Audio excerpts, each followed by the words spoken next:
Hi, this is Richard Blade, and you're listening to the Blue Zone Podcast Network as it presents Permanent Record, an in-depth look at the classic albums of the 70s and 80s, albums which have earned a permanent place of honor, both in our hearts and in our record collections.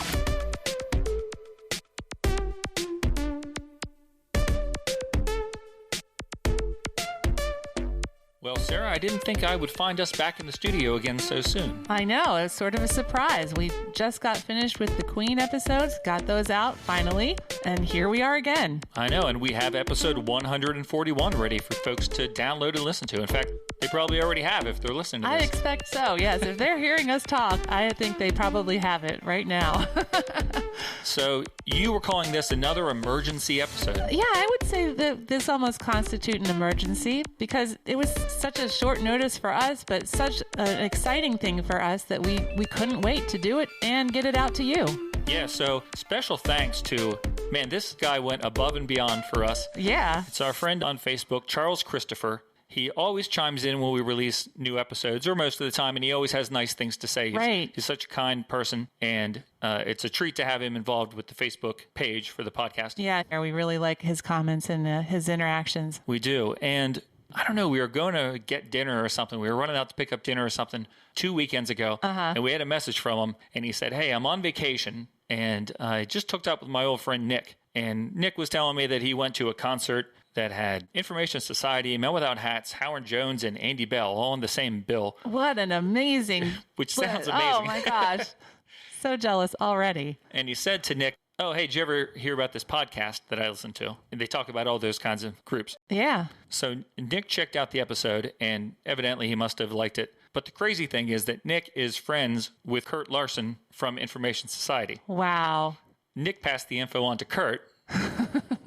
And then Kurt listened to the episode. Wow. And he sort of talks about it in the interview here, so I'm not going to spoil too much of what happened. But that is how we got here today talking to you about this episode that we just released. And wow, how exciting. Yeah, so thanks so much to Charles and Nick, who both worked their magic and got us a chance to talk to Kurt Larson. It was amazing. Yeah, so thrilled. So we covered a whole bunch of different subjects during this conversation. It was really, really cool. But there's a point I want to call your attention to because we are clearly talking about something that we're all looking at on screen. So it's going to sound a little awkward, a little different from a normal conversation that you hear from us. And that's because we were looking at something on the screen, and those were car pictures. And those car pictures are on the show notes page, or on our website with the show notes. So you can kind of follow along with us as we're talking about them in the episode. Make sure you check out our website, www.permanentrecordpodcast.com. Look at the notes for the episode. You'll see those pictures that we are all gazing at throughout the conversation. Yeah, that's right. And some apps show them to you. I know my app of choice that I use,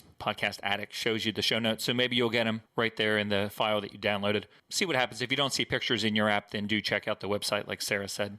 Yeah, and something else we want to point out that you will hear about, and we're going to tell you right now, keep your ears peeled. Can you peel your ears?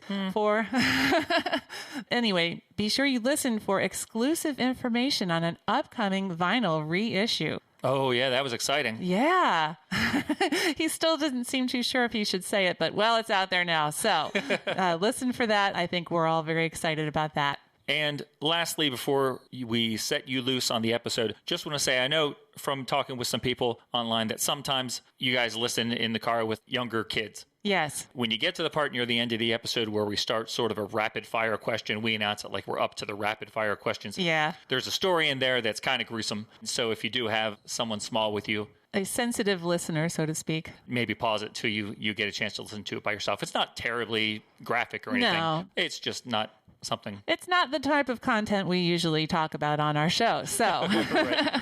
So just be warned. With that, we just want to say again how excited we are and how honored we were to get the chance to talk with Kurt. Thanks to him for giving us so much of his time. For sure. Yeah, I still can't believe we got to speak with him for so long. It was just, like you said, a real honor, real pleasure. What a treat, man. I remember sitting there in 1988, 89, just watching those videos on my videotape, thinking like, oh, these guys are so cool because they're into Star Trek like me. I bet you they read comic books. Yeah. And they're in the top 10. They're making this music. And now we're here on Zoom him, spending time talking to him about the history of his band and so many other topics that were interesting. Indeed. Okay, one last thing. Just want to remind everybody, we say this in the episode a number of times, but we do want to remind you that Information Society has an awesome new album out. Came out at the end of last summer. It's fantastic. I say in here it's my second favorite of all the Information Society albums, and that's not a lie. It's called ODDfellows, and you can get that album and a ton of their music on their Bandcamp page, which is easy to find at informationsociety.bandcamp.com. So check that out. And of course, that is not the only place on the internet that you can find them. You can also follow them on Twitter at INSOC, INSOC. Look for them there too. And you can look for them on Facebook. Try to find the reply that Kurt posted live on the episode. So you can find them on Facebook at Information Society, facebook.com/Information Society. Yes. And they have an Instagram account. Their handle there is Information Society _official. So all those sites are awesome, but the Bandcamp is the most awesome because that's where the music is. That's right. So check it out after you listen to this episode. Hope you guys dig it.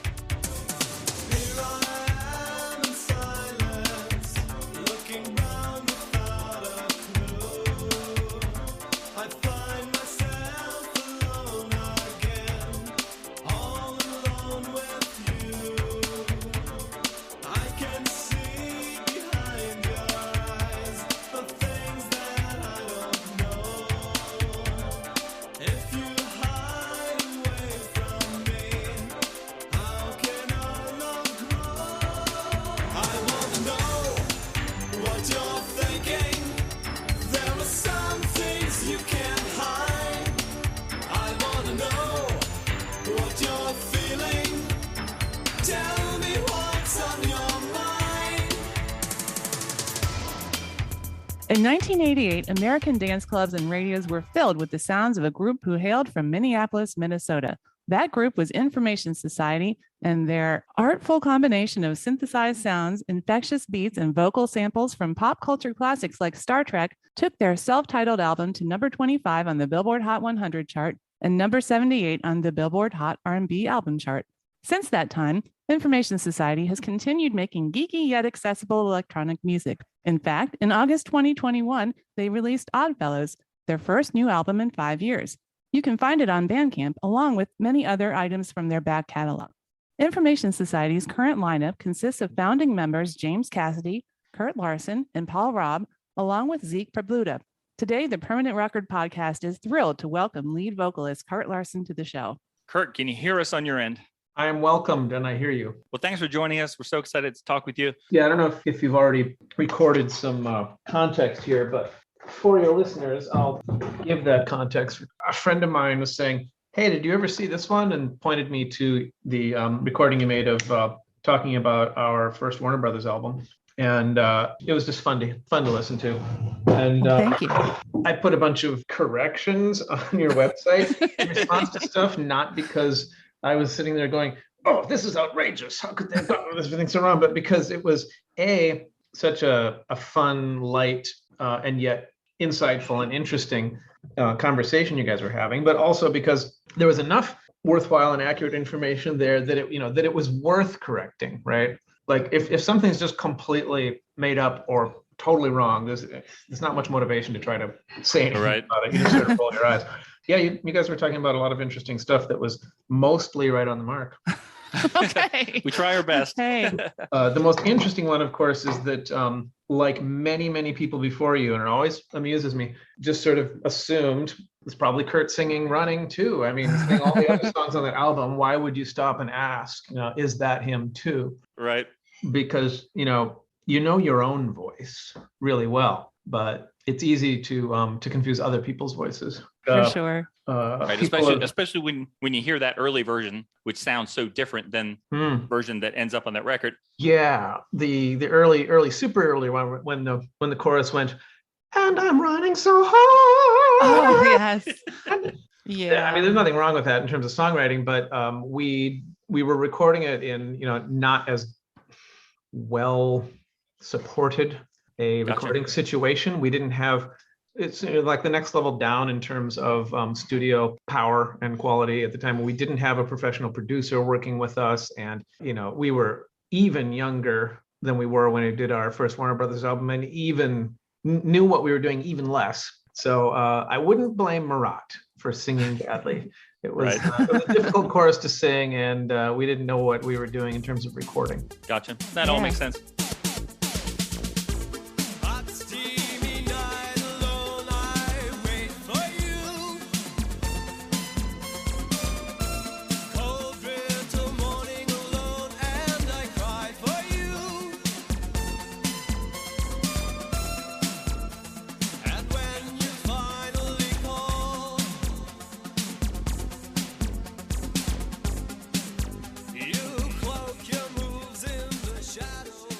We want to point everybody, like Sarah said, most everything you guys have released is available on your Bandcamp page, which is informationsociety.bandcamp.com. Really? And I think you guys have everything there except for the album we're going to talk about today and the follow-up Hack, which I imagine that's a rights issue or something like that. But everything before that and everything after those is out there for the taking, right?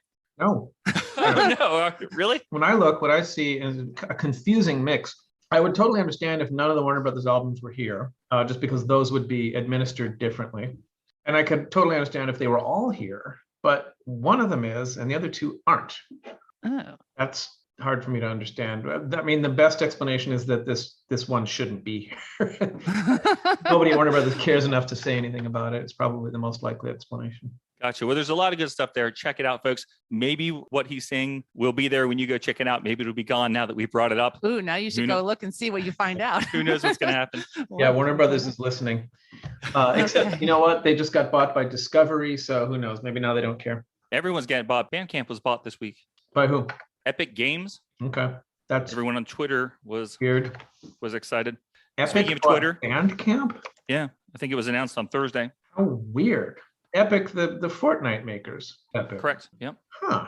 What are they doing with Bandcamp? I'm really suspicious. That's what everybody says. Yep. They don't know what the suspect treachery. I figured it out. Epic owns Harmonix. They did Rock Band, right? Really? Yes, they Yep, did. Epic bought Harmonix last year, so it Okay. makes sense that they would then be interested in something like Bandcamp. Oh, sure. Yep. Yeah. Wow, I've been thinking about that since Thursday. You figured it out in about 15 seconds. Yeah. Well, it helps that I'm, in the games industry. Right. So on Twitter, you guys are at INSOC, INSOC, and on Facebook, you're at Information Society. So it's very easy to find you on both those social medias. So check them out. I don't know if anyone's posting anything to the Twitter account. I sure don't.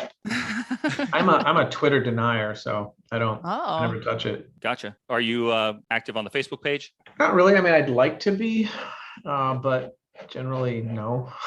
I mean, I have posted there. I just don't like Facebook. I mean, I have my own personal page, but it's pretty much just friends only, and only touch it a couple times a month. It's not the best place to be. It's the love-hate relationship. Yeah, there's some things that are good, and there's a lot of other things that are not so good. Well, the last thing that was posted here was more than 2 weeks ago. It probably came from our manager.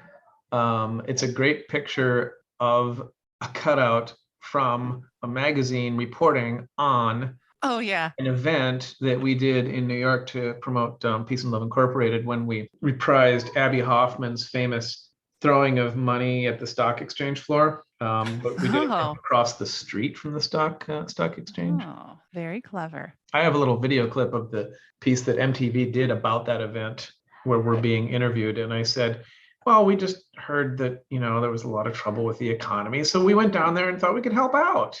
Nice. Very kind of you. Uh-huh. So before we get into the music, we just have a few questions about your really early days, the origin of Kurt, and we thought we'd just get some background info if you're cool with that. Well, as I said earlier, when a mommy and a daddy love each other very much. Did you grow up in a household that was musical and valued music? Yeah, I did. My mom was she didn't do music herself, but her parents did, and that was something she always treasured. And then she encouraged/forced me to do piano lessons starting at age 5, I think. Oh my gosh. 5. Yeah, and I did that solid for 13 years. Oh, wow. Wow. So I was going to continue in college, but I went to my first piano lesson in college. It was a new teacher. It wasn't my beloved Mrs. Smith that I grew up with. But I was willing to give this person a chance. But she gave me a Chopin piece to play. So I went away and learned how to play it and came back and played it.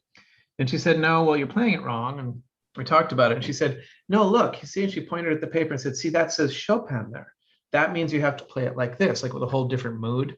And I never went back, and I've never had a piano lesson since then. That was the end of that.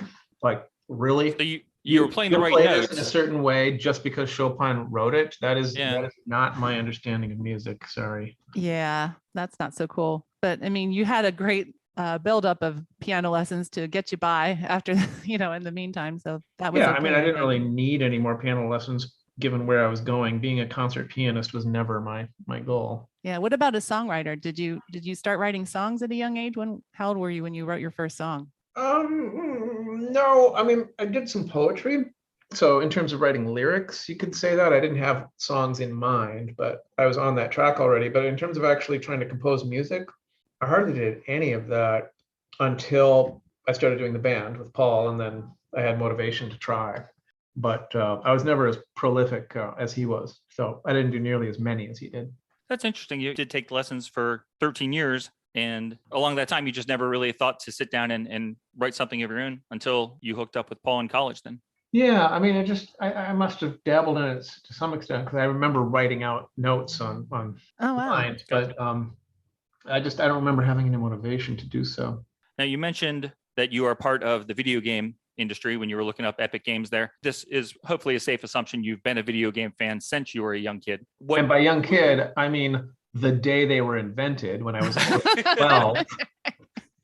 Right. We were actually talking about that. Is Pong like the first video game, or is that what people like Sarah and I think, that Pong was the first game, but really it was something else? Yeah, it's like a lot of what was the first questions. It depends on how you define it. Like, when did the internet start? You can say it was October 26th, 1969, because that's when that place in LA connected to that computer in Menlo Park, and they used IP to transfer information back and forth. And therefore, that was the first, network connection over a distance using IP. So that's when the internet started. But is it really? I mean, did somebody do experiments with it before that were earlier? So in terms of video games, I think you would put the boundary at where it was finally commercialized. And Pong was maybe not the first commercialized video game that very many people know about, but it was certainly one of the first two or three. It might have been the first. It's one of the first two that I ever saw, which were Pong and Space Race, which was Space Race game. Space Race was like absolutely abstract Frogger. Okay. Just nothing but white lines. The graphics system was identical to Pong, but the game design was Frogger. Wow. So as a kid, which was more important to you, the video games or the music? No, video games way more important. I mean, music was a big deal to me starting at age 12. But that's right about when I was first exposed to video games too. Oh man, competing interest right there. Yeah, exactly. Yeah, it was weird. Before that, I had some LPs that were story LPs, like the Disneyland Storyteller LPs and Pinocchio and Peter Pan and stuff. And I could never understand why people would have a record that was just music and nobody talking. It made no sense to me at all. I didn't see the point of it. Even though I was playing music on piano, I still didn't understand the idea of just sitting down and listening to it. Until one day I suddenly bonded with my mother's LP of the soundtrack of My Fair Lady, the film version. Wow. Not the Pygmalion stage show from Broadway, but the My Fair Lady film. And then the next thing that happened is in 6th grade, a music teacher played Lucy in the Sky with Diamonds for us in music class. And then I went and got the Sgt. Pepper album, and that was it. Oh, man. What a great story. Yeah, that was my first music album that I ever bought. And the Beatles were my first favorite band. Okay, well, that kind of takes us up to the time that the band formed. And it started out in Minneapolis. And at that time, the Minneapolis sound was very popular and very purple. So how did you feel about the sound of the scene that was all around you at that time? Yeah, well, we didn't really fit into it. We've said this in interviews like 50,000 times. I have it memorized. In Minneapolis, there were two major rivers, of activity going on.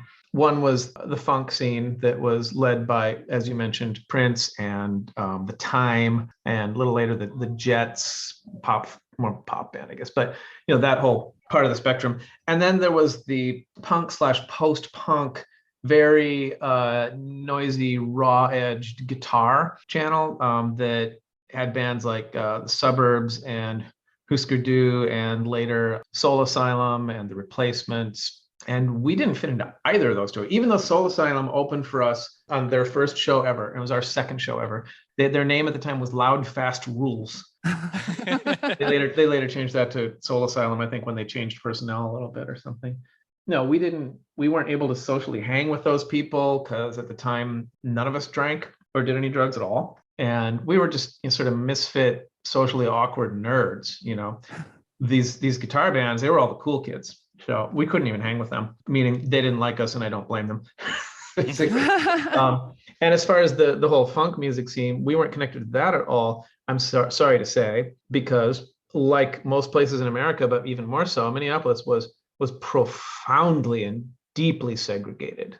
I mean, I don't think I ever even was personally acquainted with somebody who wasn't white until I was in college. My high school had 1,800 students. And when I was in 10th grade, we had 2 black students. In 11th grade, we had 0.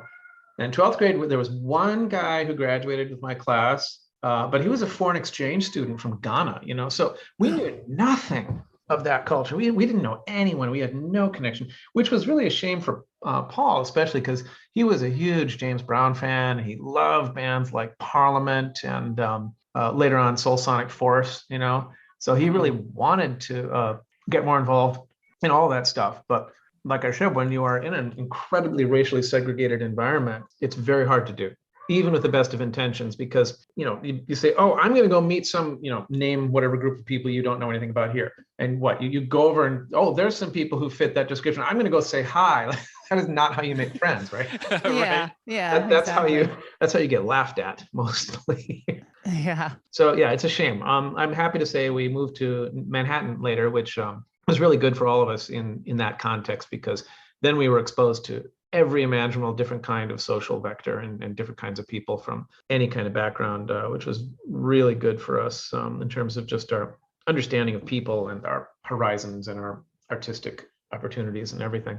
So you knew about these other types of music, but you didn't really, you didn't consciously set out to be different, or you did consciously set out to be different? If we had consciously set out to be the same, we would have been very, very different anyway, We just didn't come from that kind of background. We didn't hang with those people. We didn't share their artistic directions and ideas like they all did with each other. We were from the outer suburbs. Most of those kids grew up in the center of the city. They all knew each other from high school. It was a scene. It was hard to break into, especially if you didn't drink or do drugs. Oh, interesting. Paul and Jim started drinking a few years later, but not at that time. So you did end up becoming popular in the freestyle scene early on. That was weird. Yeah, you kind of had 2 sides at that point in your career. Yeah. You had the freestyle side and the synth pop side. What side did you identify with more? Well, it's like if you go capture a tiger in the jungle and you put it in the zoo, and all the people who come to the zoo love it, you wouldn't ask the tiger whether he identified more with the zoo or the jungle, right? the tiger would be looking at the zoo going, what the hell is going on? Who are these people? That was basically our experience. We didn't know there was a scene called freestyle. We had barely ever left Minneapolis. I think I had heard of a place called the Bronx, but I wasn't sure, Our song got picked up through a weird series of coincidences and things outside of our knowledge and control. And the song was adopted by a whole social scene that we knew nothing about, didn't know existed. So we didn't have any idea how to control it. Like we weren't aiming for it, so once we got there, we didn't know how to steer it either. We were just these sort of wacky freaks that scene had adopted as their, oh, look at these freaks. We love their song though. The series of events that got you noticed by that scene that you mentioned right there, is that there was like a story I saw about a monthly DJ service that included a 12-inch of the song running. Is that what you're referring to? Yeah, it used to be very, very common. It was called a record pool. It was a small business model. I've known 2 people who've run record pools.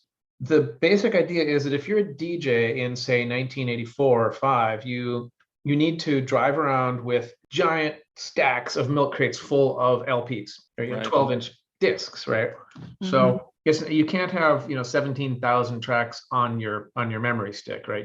You have a hatchback and it's full of milk crates, and you had to go physically buy these things. Couldn't look them up on the internet, and yet the dance music scene was still moving relatively quickly. As it always has, not as quickly as now, of course. So as a DJ, you had to stay current. That was your big professional requirement. You needed to be able to say, I have the latest and greatest records, so you should hire me. So you need to show up with the latest and greatest records, preferably even before they are commercially released to the public. So certain people would form relationships with record companies, and the record companies saw this as an opportunity to do promotion. So if you're running a record pool, you call up the record companies and you say, hey, I'm so-and-so, and I do a record pool.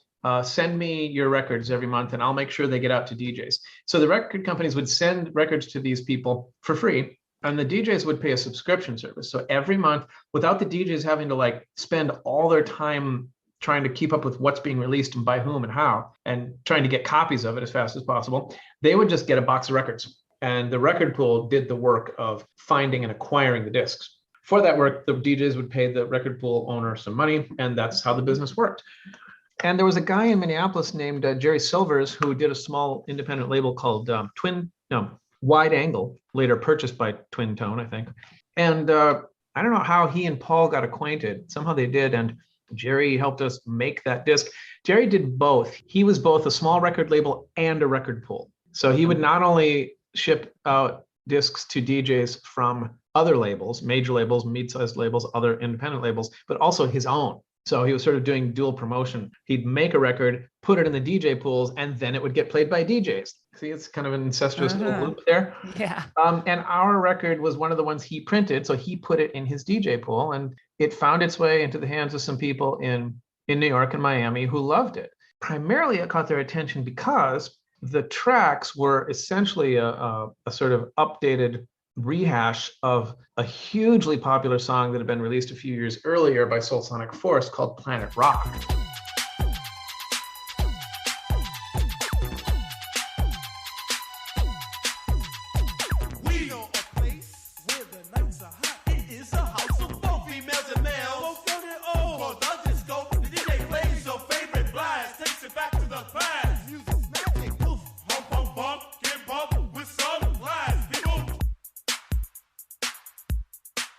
Except instead of rapping on top of it, we had a crooning vocals song on top of it, which was much more popular with the Latin crowd, the people living in the New York area whose heritage was mostly Caribbean, Puerto Rican, Dominican, Haitian, things like that. And in Miami, with all the people who mostly had families had come from Cuba. I'm not going to speculate on, why is it that the Latin crowds preferred the songs with croony vocals over the rap? That's for somebody else to lecture on. But that was the thing. They loved the beats of that Soul Sonic Force song, which itself was a rehash of several different Kraftwerk riffs, which is why we already knew about the song and loved it, because we were Kraftwerk fans. Oh, okay, cool. It's all these closing loops. It's all just tied up in a big knot. But they preferred songs that weren't rap songs for their clubs. Mm-hmm. So when they heard what sounded like Planet Rock with croony love song vocals on top, they thought, oh man, this is our jam. Now, that is not something we could have ever planned in a million years. Because like I was saying earlier, we didn't even know such scenes existed. We didn't know anything about New York or, people who weren't white Scandinavians. Yeah. Right? I mean, we knew they existed in the abstract sense, but we didn't know anything about it. So it isn't something we planned on. Even though we were, trying to become a successful band, that wasn't how we were trying to go about it, which is a good and instructive lesson for anyone who's trying to create, a life-sustaining business out of doing art. You should assume that it's going to be that you can't control it, that no matter how hard you work or how determined you are, that doesn't guarantee anything. Because if you look at the success stories of anyone, there will be at least a few points in there where something happened that was completely out of their control, that they never could have predicted or made happen if they had tried. And in most cases, things they wouldn't have even thought of. And that was our version of that, is getting adopted by scenes in other cities that we didn't know existed. Right. The best thing you can do is maybe have a plan. So if something like that happens to you, you can take advantage of it and react to it right away. Yeah, take advantage of it is the phrase I would use. From all of that, I derived, I think the best way to go about everything really is, instead of making some absolute plan and becoming determined and trying to force reality into following that track, because it never will, you just got to try a lot of different things that feel okay to you. Don't do anything that you hate, but do as many different kinds of things as possible in all different directions, and be very careful and watch to see where you get a good response, and then channel more energy into those places and keep putting energy into the places where you get energy back out, and then follow where that leads, Yeah. That's a lesson I learned way too late. Really? Yeah. Oh yeah. I mean, I would not have developed that theory if I hadn't done exactly the opposite for years. I Gotcha. see. Kurt Larson, life coach. I never knew. Yeah. Learn from my mistakes for only $152.99 a month. So those early songs, they are on the Bandcamp page that we mentioned. There's your debut EP and an album called Creatures of Influence. They're available on Bandcamp if you want to check it out. I was listening to those this week to get ready to talk to you, and especially on Creatures of Influence, I was trying to figure out what you guys might have been listening to at the time, what you were fans of, told us Kraftwerk. But I also heard some Devo in there. I thought it was Devo a band that you guys enjoyed? We're huge Devo fans for sure. Very influenced by our big influences back then were Gary Newman, Devo, Yellow, and Kraftwerk, probably more and the Residents to a lesser extent. Oh, okay. Oh, wow. Okay. Skipping ahead on your discography, you relatively recently, not in the past year or so, but on a covers album you did in the 2010s, you got to work with Gerald Casale from Devo. Yeah. So how was that to get to work with him? I just heard him interviewed on a 2-hour podcast, and he was so interesting and so smart. I could have listened to him for like another 2 hours. Yeah. How was it to work with him? Jerry's a really cool guy. I wish I could say that I've done a whole lot of stuff with him, but I haven't. What happened was Paul was living in LA for a long time. He and I had both encountered the Devo guys, occasionally over the years. I met Mark in the mid 80s when he wanted to do a stage thing with me that ended up not happening. And then I was talking to some of them in 96 when I was looking for a producer for Don't Be Afraid. But Paul got acquainted with them in ways I don't quite remember. And when we came to do a cover of Beautiful World, he contacted Jerry and Jerry's people, and Jerry came in and did vocals on it.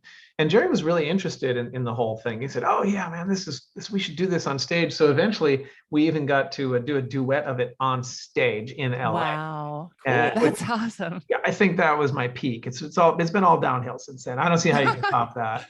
But I wished I had a video of that performance that I could take and send back to myself at age 17 with a note that says, "Hang in there."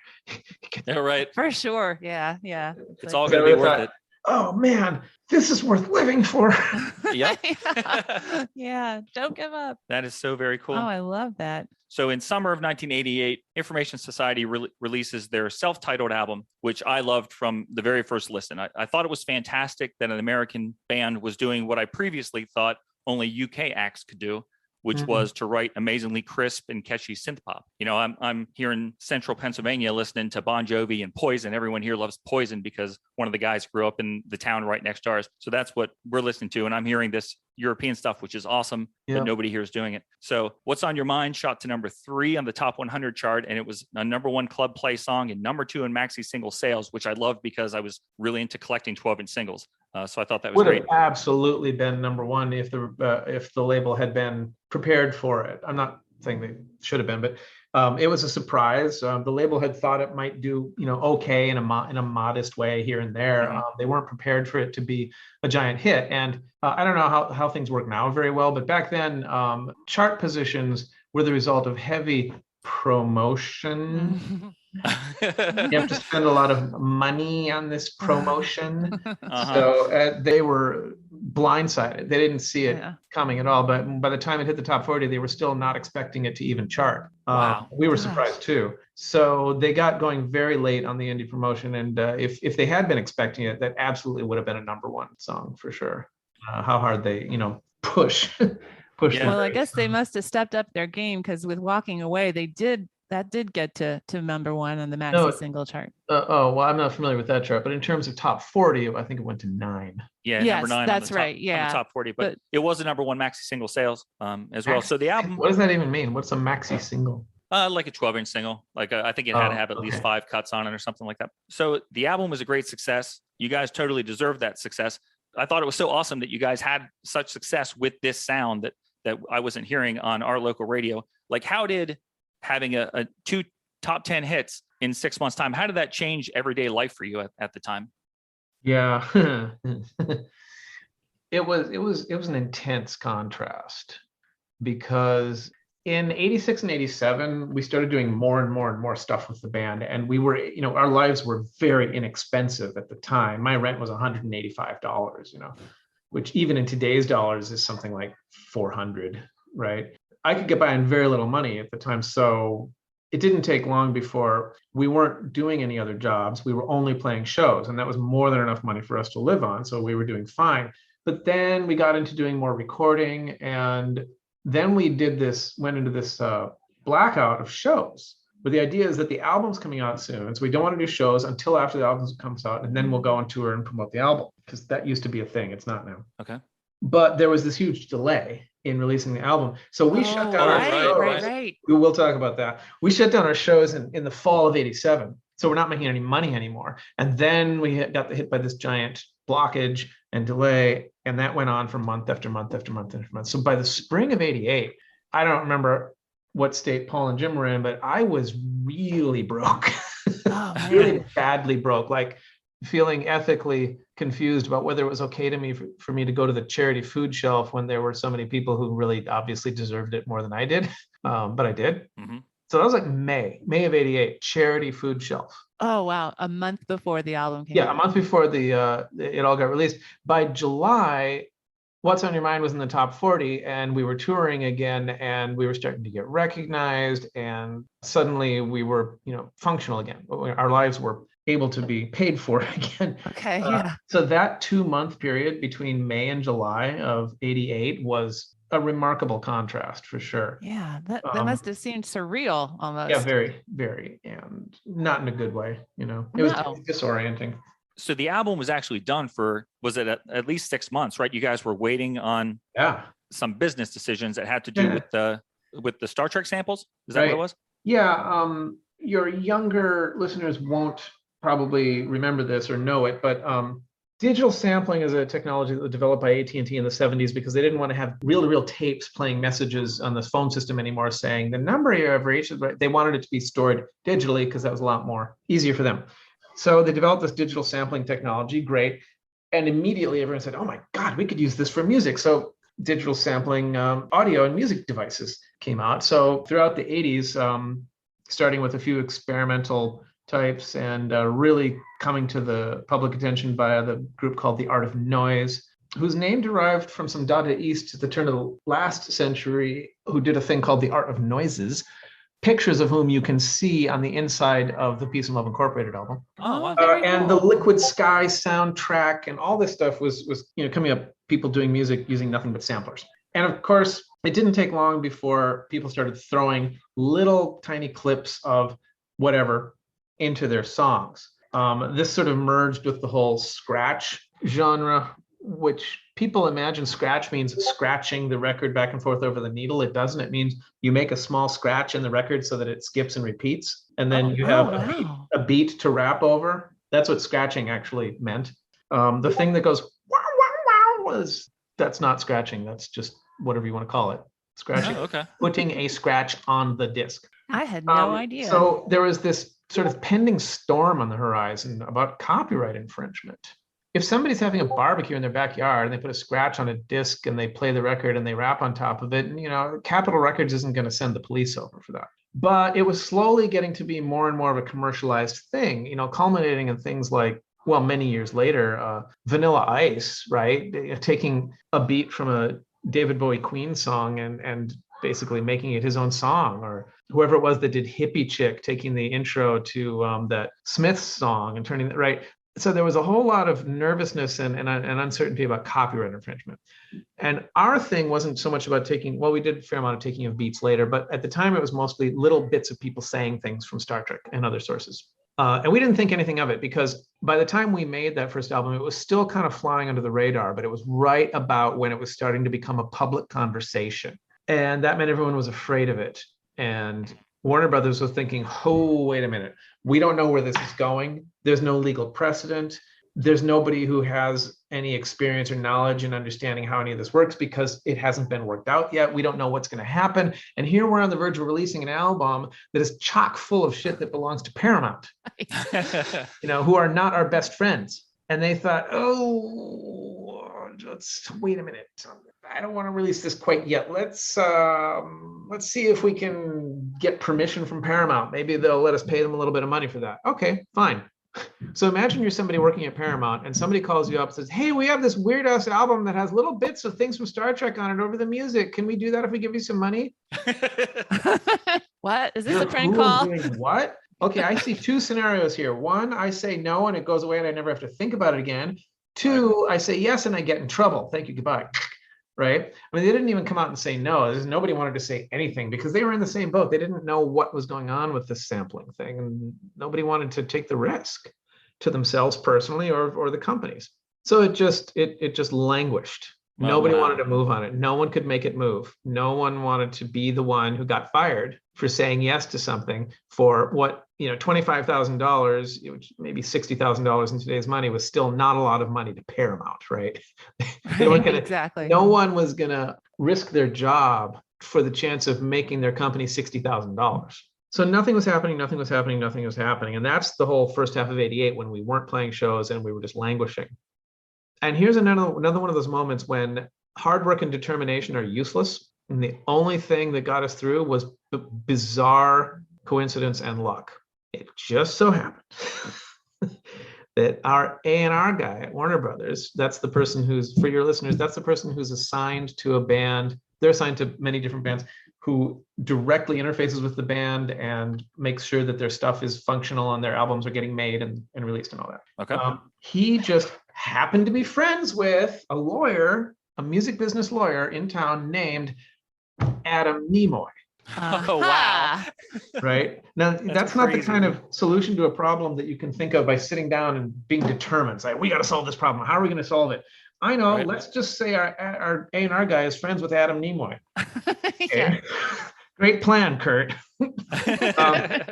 And so he contacted Adam and said, Adam, this is a long shot, but could you talk to your dad maybe? Maybe he could say something to somebody at Paramount.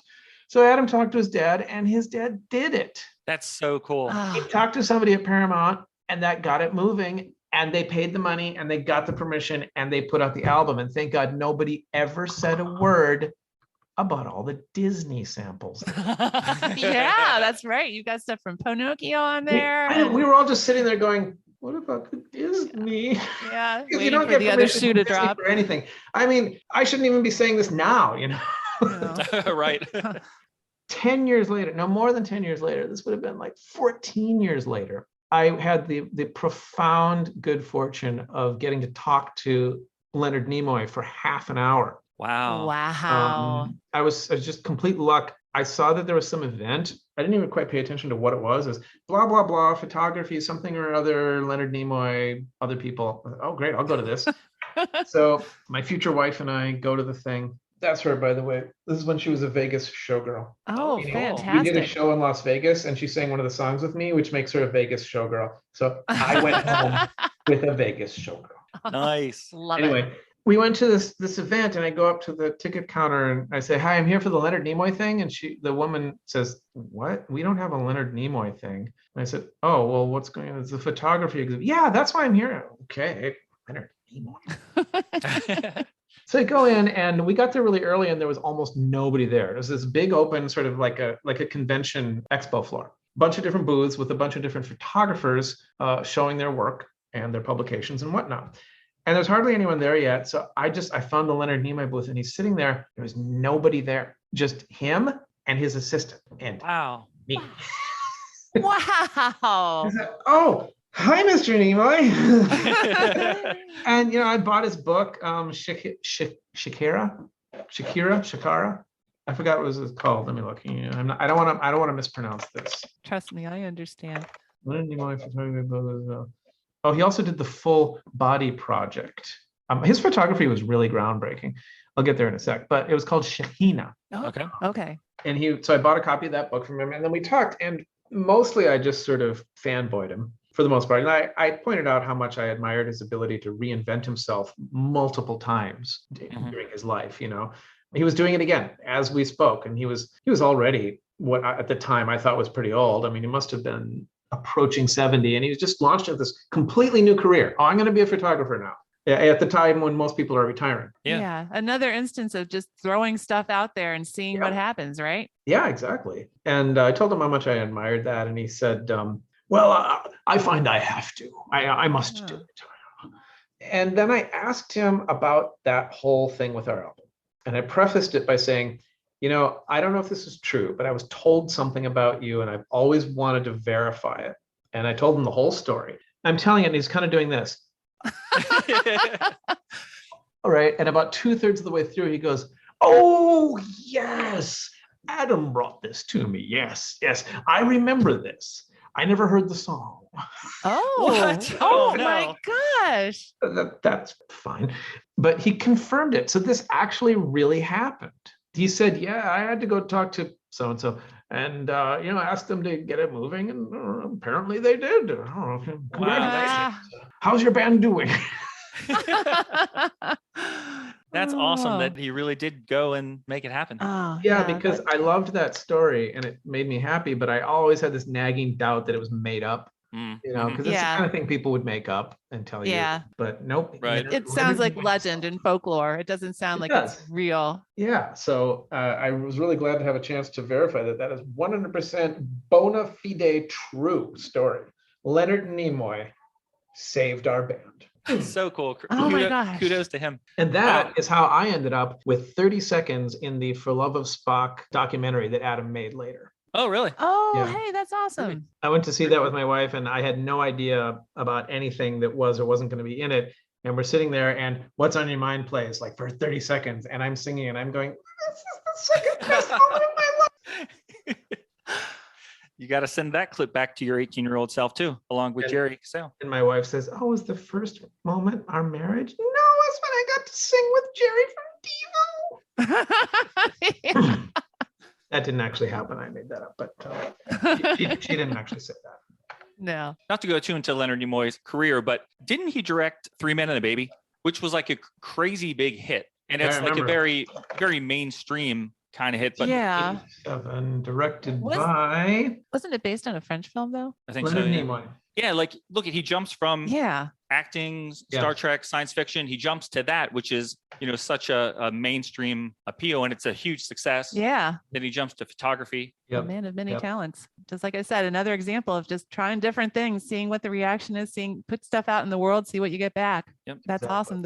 Cool. Your theory is in play right there. Well, shall we get back to the discussion on the album itself, back from 1988? Something I wanted to talk to you about was that you mentioned in one of your comments to us that the producer, Fred Mayer, had a lot to do with the way your vocals sound on that album. When I was listening to your first podcast and you were talking about my singing and my voice, I realized I don't think she knows how many layers and layers and layers of tracks of me singing are on this. That's not just me singing. That's, dozens of copies of me singing. And on top of that, dozens and dozens of attempts to get it on pitch, right? We had to try it again and again and again and again and again before I could sing it even once it's good enough to even keep it. And then, try to get another layer. It was worse than it needed to be because I was such an inexperienced singer. I was unaware of something that I was doing that was making it worse. For various reasons I won't try to describe, the style of singing that I had developed at the time to try to get over the fact that I was a terrible singer was to just sing as loud as I possibly could. Especially in What's on Your Mind. I was just, yelling at the top of my lungs. And it more or less worked if you have, a good producer doing something with those recordings. By themselves, they were useless. But here's the thing. I had headphones on and I was singing as loud as I can. Lots of pressure up in my upper body. Right? Mm-hmm. So when you do that and your blood pressure goes up, one of the things that happens is that the cochlea in the inner part of your ear stiffens. It's like everything else gets more tense, right? And like a lot of other things up in your head, if you go, it gets stiffer. Now, interesting thing about the cochlea, the way it perceives pitch is the little cilia that are attached to it will vibrate at a certain spot and not in other spots because the cochlea has a gradation of stiffness from one end to the other. It's looser in the bottom that hears low frequencies and it's stiffer up at the top.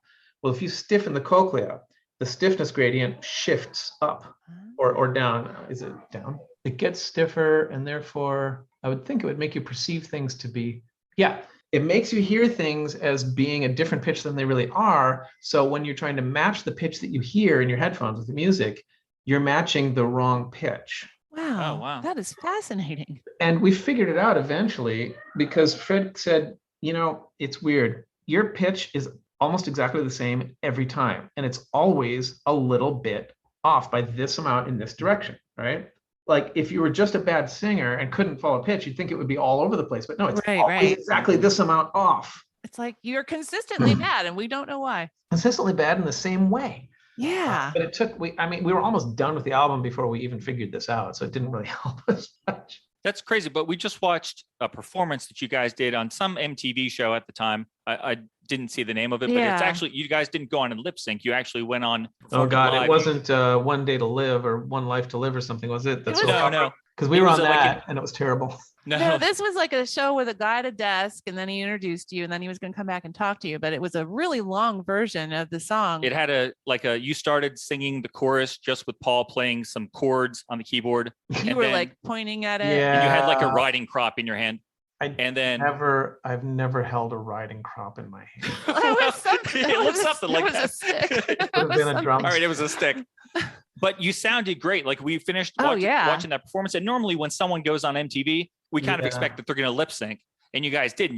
The music was live because it was very, very different. We did lip syncing sometimes too, just because that's what the show demanded. And honestly, for television, you probably should do lip syncing because at least back then, production was never good enough to handle live vocals. Like I'm sure if they had David Bowie on, they would have, made it happen. But for fans like us, it was like, oh, here's a microphone. We don't care, whatever. And it would always sound terrible as a result. So it was much more advisable to just let them do lip syncing. I don't know, but it sounded really good.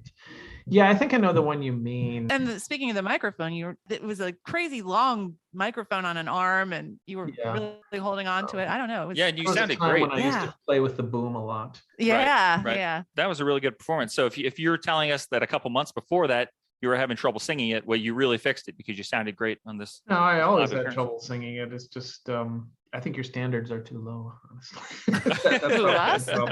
Real quick, just about Fred, your producer. He has kind of interesting history. He was evidently in Scritti Politti for a while. I know Scritti Politti is not really a band; it's Green Gartside, really. But they put out albums under a name. That's as much of a band as a lot of bands ever were. Like Music Factory or something. Milli Vanilli. That's true. And when he was done working with you, he went and worked on Lou Reed's New York album, which I know is one of Lou Reed's most highly regarded records. He seems like he did some really cool things. How did you guys hook up with him as your producer? Was he your choice? The label routed us to him. They performed us that service. Okay. We had been recording ourselves in Minneapolis, and Tommy Boy listened to the recordings we were doing. We had a guy there named John Black, who was a friend of ours. He used to help us out doing shows and stuff, who was a sound engineer, and he worked at the studio, and he was producing for us. But, we didn't know what we were doing. He was not some high-flying producer, and that was not really his gig. He was a studio engineer, which is a somewhat different job. Okay. They got the recordings back that we did, and they said, whoa. Okay, we need to get these people a real producer because this is no. And they said, okay, well, you're not going to record there anymore. Come to New York. We'll set you up in this studio. We'll get you a real producer, and maybe you'll record something that we could actually release.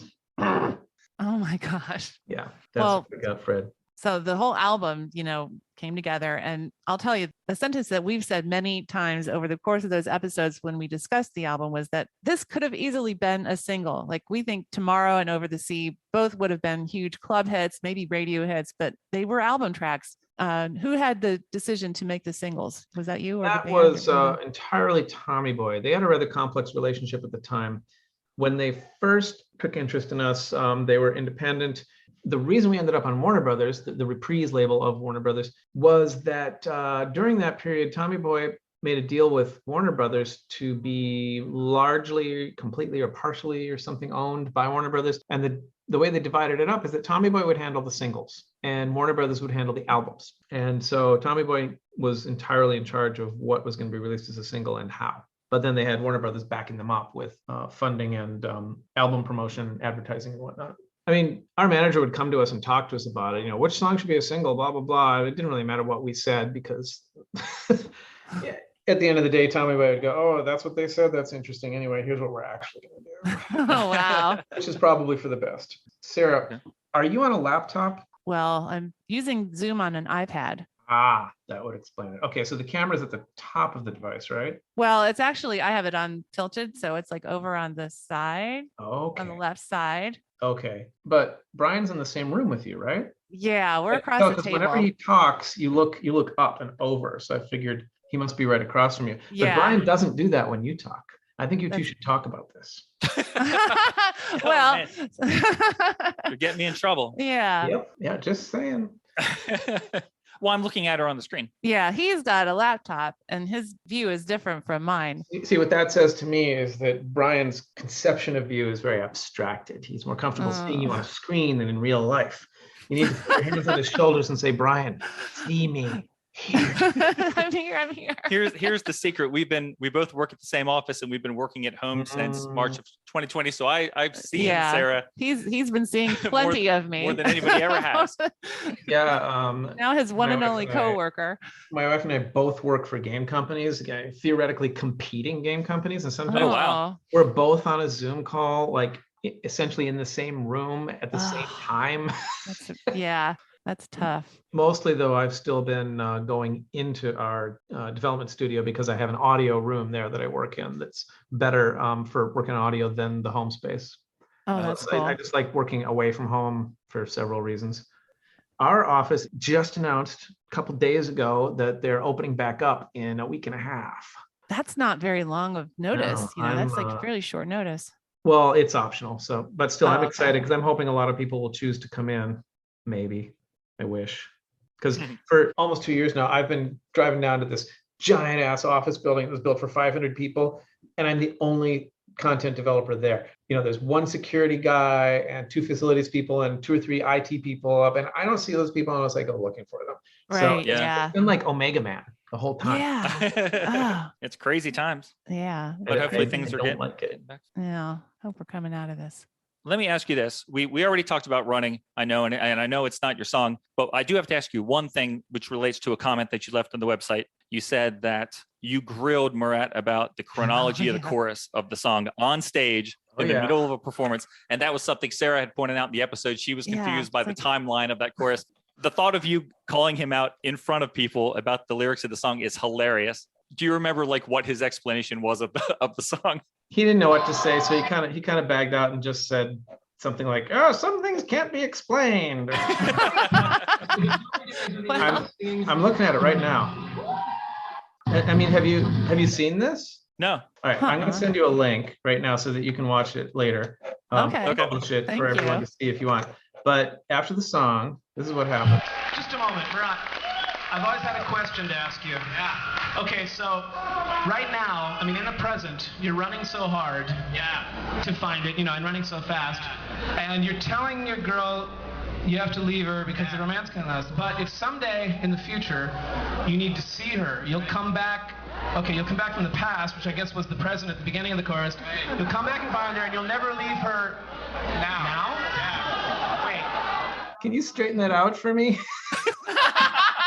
And this is in front of a live audience. Oh yeah, they loved it. Half of them were my personal friends from Burning Man anyway, so it was pretty informal. Oh my gosh, that is the best. Let me That's see so what funny. Murat said.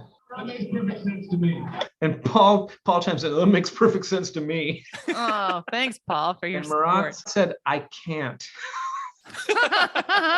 And that's it. And I could tell he didn't have any other witty comeback. So I said, I guess some mysteries just weren't meant to be solved. And Yep, it's one for the ages. Yeah.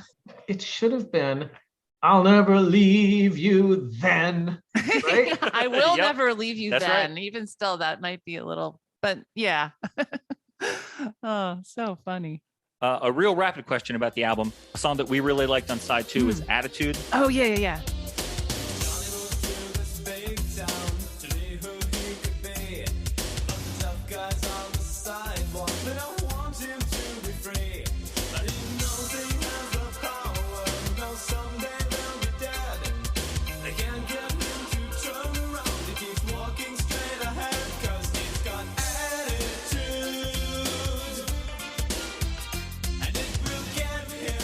We always wonder this, even back when we were listening to the album at the time, we kind of were curious about this. Is the character of Johnny in that song, do you remember, is it at all supposed to be related to Bronski Beat's Small Town Boy?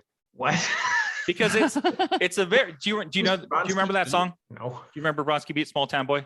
I barely remember the name Bronski Beat, but I always get it confused with some other artist named Bronski. Okay, well, it was like a pretty big song, especially in Europe, and it was a boy who's leaving his hometown because he's gay, and nobody there accepts it, and they beat him up and stuff like that. But then in the lyrics in your song, Johnny went to this big town to be who he could be, but the tough guys on the sidewalk, they don't want him to be free. And in Small Town Boy, he leaves the small town to go to the big city. So we always wondered if you guys were into that song. It's a classic trope story, Well, true. It's like an archetype for a narrative. I hate the lyrics of that song so much that it just makes me really uncomfortable to even think about them. I can never listen to that song again. Really? Wow. Oh, wow. Well, we'll quit talking about it. We'll definitely not talk about that. We will grill you about another song on that. Yeah, as long as it's not Move Out, which is the other one I can't ever listen to again. No, I'm not going to ask you about that, but you kind of alluded to this when you were commenting on the podcast. Oh, yes. You said, I was also surprised that we did a cover of Lay All Your Love on Me. There's a story behind that. So yeah, especially since I initially said, hell no. What? Screw that. I'm not going to sing a goddamn ABBA song. Who the hell do they think we are? Erasure? Who could have done it quite well, obviously.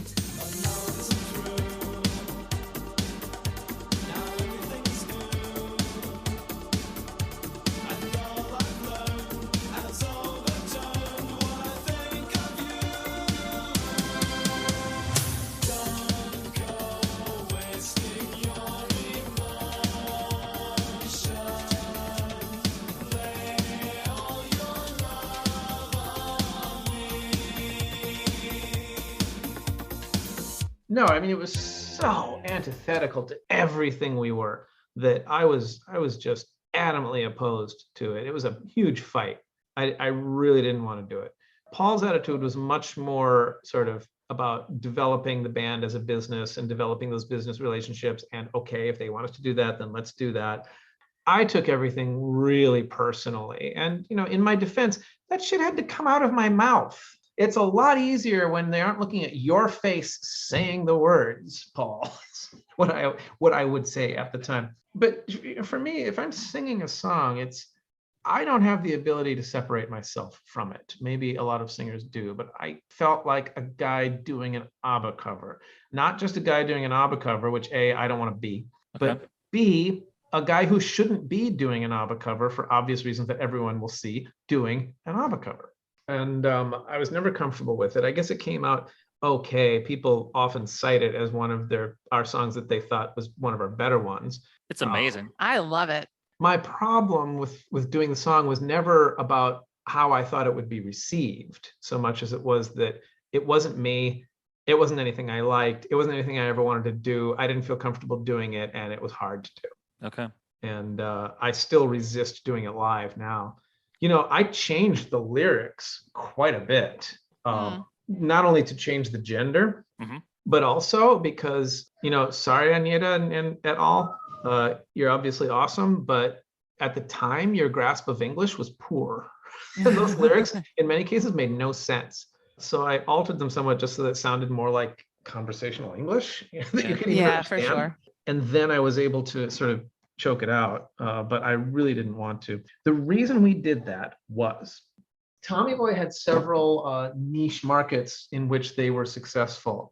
As a small independent label, they could afford to concentrate on markets and opportunities that were probably too small for a major label to work on. So one of the things they were really into was, rap and hip hop. Another thing was the more Latin-based freestyle.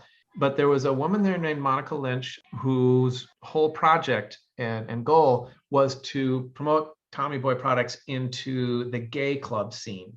In fact, a lot of the money that Tommy Boy made off our record was used to create RuPaul. Oh, wow. Because RuPaul was Monica Lynch's project. Like, they met up and it was her and her baby. That's how RuPaul happened.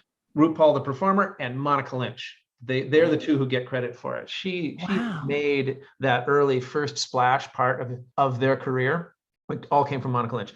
So when she looked at Information Society, she really wanted to get involved. She liked the band.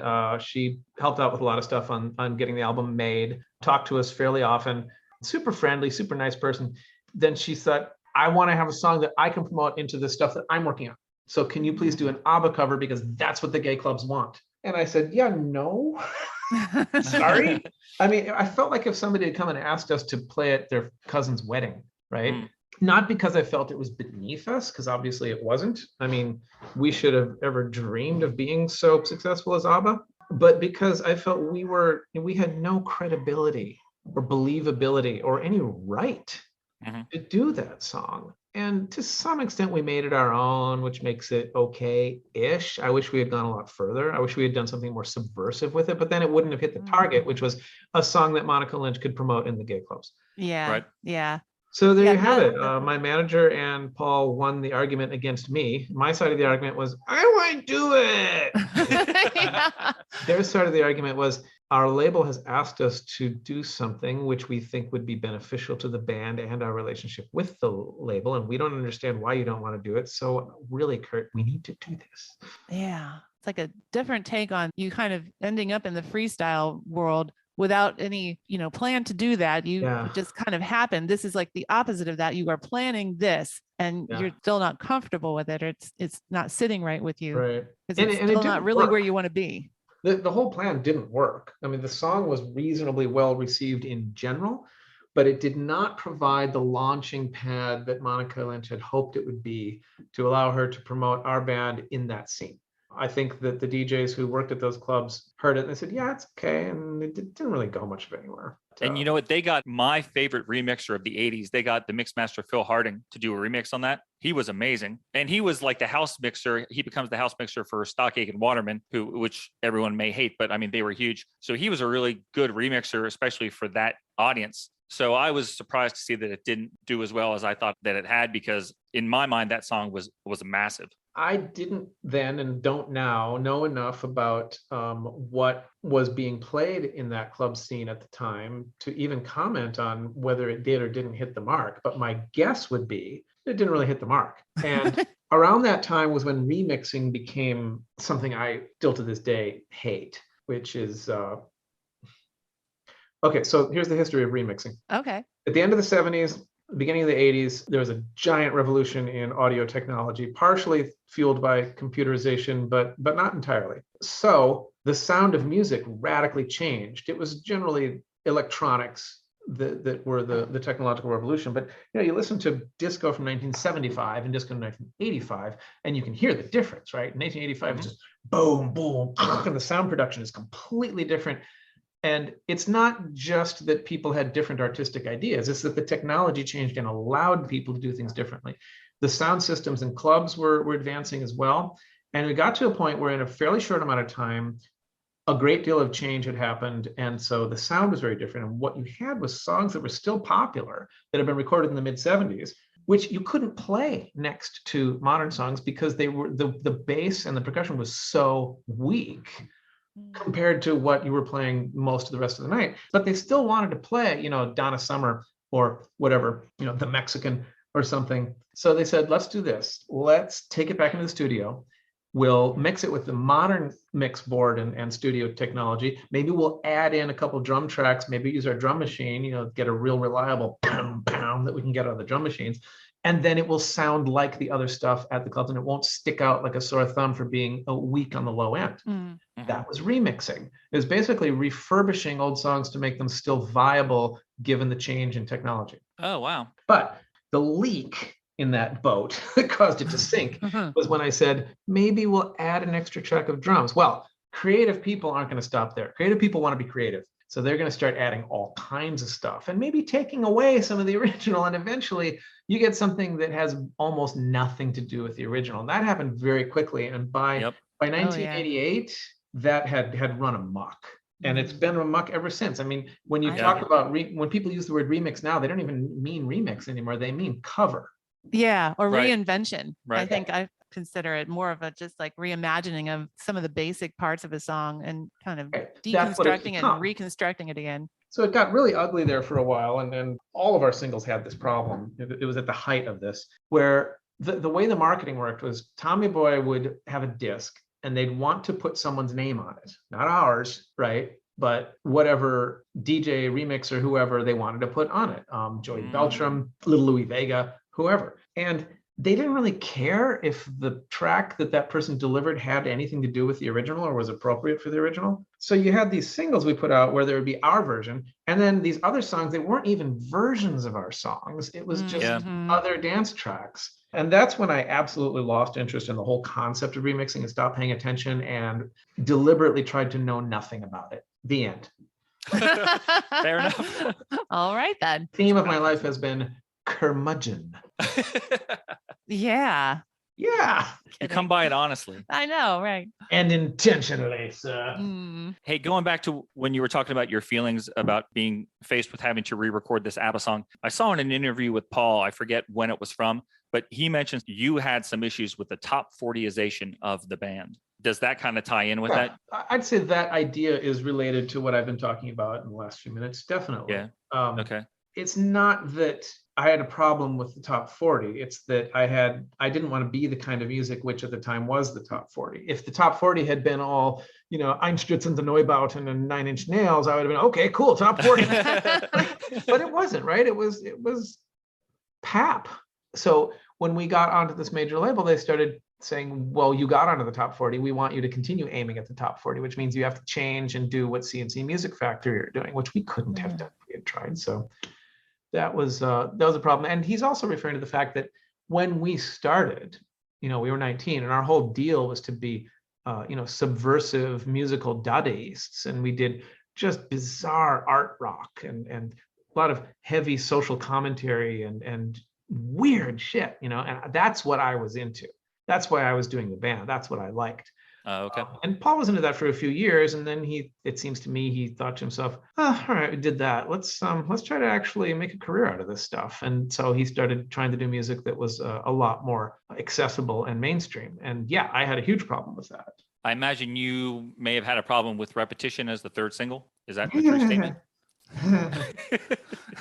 Yeah, that's another one of the songs that I always desperately argue to leave off the set list, but I can't because it's one of our biggest hits in South America. Yeah. Oh, right. Yeah. Yeah, when you go on YouTube, there's thousands of comments that are from South America, like they're not in English. They're probably in Portuguese. Yeah. We're more a lot more successful in South America and Central America than we ever were in the US. Yeah, it took your album 10 days to go gold in Brazil. I didn't know that. Of course, gold in Brazil was. Yeah, it's less than the US. I mean, but yeah, still. it's not a lot, but I'm sure it's probably multiple gold by now. Yeah, I suppose. Have you ever gotten a sense of where that connection with the audience in that part of the world, where that comes from? Like what it is that they latched Why onto? are we successful in South America? Yeah. No, I don't know. I would leave that to someone who was growing up during that time and actually experienced and understood and still understands Brazilian culture and culture from other parts of Latin America than I do. Yeah, that makes sense. I mean, it was the same experience we had going to the Bronx and not knowing what was going on times 10. Oh, yeah. Right? We had no idea why these people were into us. And that's a kind of a terrifying position to be in as an artist. Yeah. If you do something that's, integral to yourself and you put it out there and people who totally get it and get you respond well to it, and then you form a relationship with those fans and you totally get each other. And so you make more music based in that context, right? That's, I think, how most people think of artists doing music. This is the opposite of that. We didn't understand who they were. They didn't understand who we were. We didn't know how to please them. We just got lucky. And then there wasn't anything we could control. But you did control moving to New York. Yeah. So, but that was kind of based on your success in the freestyle community. Well, and our label was there, and a lot of our shows were there. We kept Yeah. flying from Minneapolis to New York and Miami over and over and over again, and we sure as hell weren't going to move to Miami. Yeah. And we didn't particularly want to live in Minneapolis anymore anyway. So we thought, cool, we get to go live in New York. Okay, so you weren't really too scared to do that? Too scared to do what? To move to New York and live there. Are you kidding? The reason why I asked that is if you recall on your CD plus G for the 1988 album, That was all the just story is a joke. Huh? That was all just a joke. Our manager wrote that stuff. Okay. Oh, that's what we wondered. The story's like Amanda convinced you guys that you should go to New York City. she actually grew up in Manhattan. Oh, okay. That's why he said that whole thing was supposed to be like a comic book. That was his oeuvre, if you will. Yeah. No, I wasn't scared to move in New York to New York. 3 years earlier, I quit school, copped a student loan because then they would just write you a check and it was yours. And I bought myself a ticket to Europe, and I said, I'm just going to go live in Europe. And I went there by myself with 3 book bags. Half of the volume of the 3 were filled with books and nothing else. And when I got there, I didn't yet know what city I was going to go live in. I landed and I thought, I guess I better pick a city. I didn't know anybody there. I didn't speak a word of any other languages. And I ended up in Vienna. So no, moving to New York was not particularly scary. Okay, I guess not. No, if you were brave enough to do that, yeah, you could take New York. Back to that CDG. There was a lot of references to Mary Tyler Moore on there. Yeah, it's because our manager always made fun of us for being from Mary Tyler Moore land. Oh, okay. All right. Yeah, I wondered, like, when you went to New York, did you feel like Rhoda because you were moving from Minneapolis to New York City? I had a crush on Rhoda when I was a kid. We're watching that series on DVD right now. Really enjoying it. A lot of really good witty humor in that. Rhoda or Mary Tyler Moore? We finished Mary Tyler Moore. Okay. We just finished that whole 7 years. Mr. Grant. Yeah, but now we started Rhoda because we hadn't seen that before. And we just watched the episode where she got married and everyone from Mary Tyler Moore except for Ted shows up. Yes, to Joe. To Joe. Yep. Yeah. Oh, right. Joe. So we just watched that one. And that reminded us that there were all those references to that show in your CDG. Hey, I didn't have anything to do with that. That was our manager drawing cartoons that we thought were funny, and we said, okay, fine, whatever you want. And that was it. Oh, all right. We pictured you guys programming it, that we figured it was something you'd be into. No, it was really interesting though. We had to go to a little building in Burbank called Warner New Media, which later, through about 17 other name changes became what is now called, I think, Warner Brothers Interactive. Oh, okay. That handles, among other things, their games division, which is where my wife works. Oh. And because Warner New Media was the little secret mad scientist technical center where they did things like CD plus G. That here. Beep, beep. One of the cool things from doing this podcast that we've learned over the past couple of years, people just send us comments that say, hey, did you know about this video game? There's like a Frankie Goes to Hollywood computer game that was released. There's a Thompson Twins video game for like the Commodore 64, like those kind of games. There was like a Wham musical jukebox app from like 1983. There's so many crazy computer music things of the bands at the time that I had no idea existed. Yeah, you know why they stopped doing that? Is it something to do with the rights of having the songs in the computer games? No, it might be something to do with the fact that it held no value for anyone and nobody liked it. Well, it was all bullshit. Some people who listen to our podcast remember them fondly. Yeah, they remember them fondly, but I don't think at the time you would have found very many people saying, wow, this is so great. I'm going to spend money on this. These are games that had much value for people other than as, ancient nostalgic history artifacts. Yeah. I don't know how I knew at the time that you guys had the video content on the CD, but probably I knew that from a Sega CD unit, right? Well, I don't know. I didn't have any way to play it. It used to really bug me. I was like, I know that there's computer content on this disc, but I have no way to watch it. It's crazy. So then when we did the research for that episode, somewhere online we saw you can go to Information Society's website and watch it. Yeah. But it was gone. Like the link wasn't there anymore on the website, but we found it on YouTube. Yeah. Because everything's on YouTube. But it seems like we see everything on YouTube these days. It does. That was an oblique reference to the classic 1977 Nicholas Roeg film, The Man Who Fell to Earth, starring David Bowie. David Bowie's Thomas Jerome Newton character was one of my style touchstones in my youth. Ah, cool. I saw that they're doing a new version of that with Bill Nye. Is that his name? What is that? Oh, yeah, Bill Nye. Yeah. Bill Nye, the science guy? No, Bill Nighy, who was the washed up rock star in Love Actually. He's done a ton of things.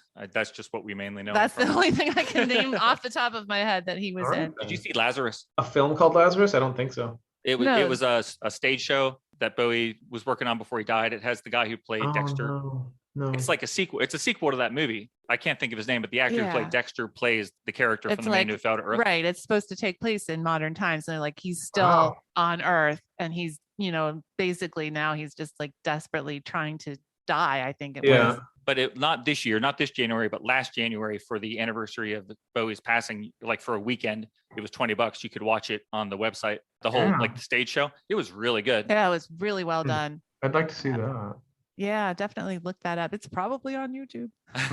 A Man Who Fell to Earth was a huge influential movie on me, and in my mind, one of the best examples of 70s filmmaking. Mm-hmm. When frequently you did not have a happy ending, and the pacing was really slow and thoughtful, and the movies were long. They weren't always very good, but it's so the opposite of how movies have been since then. Oh, for sure. I enjoy watching any 70s movie that doesn't focus on cars because 70s cars are so ugly. Oh, I don't know. He might take offense at that. Excuse me, sir? Oh, no. You better watch yourself. You know what? Oh, it did list his favorite muscle cars on the CDG. I forgot about that. And I think that there's a particular car of his on the cover of one of the albums. We're gonna have to have a little screen sharing. He is not a car guy. Yeah, that's my problem. I know nothing about cars, so I didn't know that car was a 70s car. Yeah. Check this out.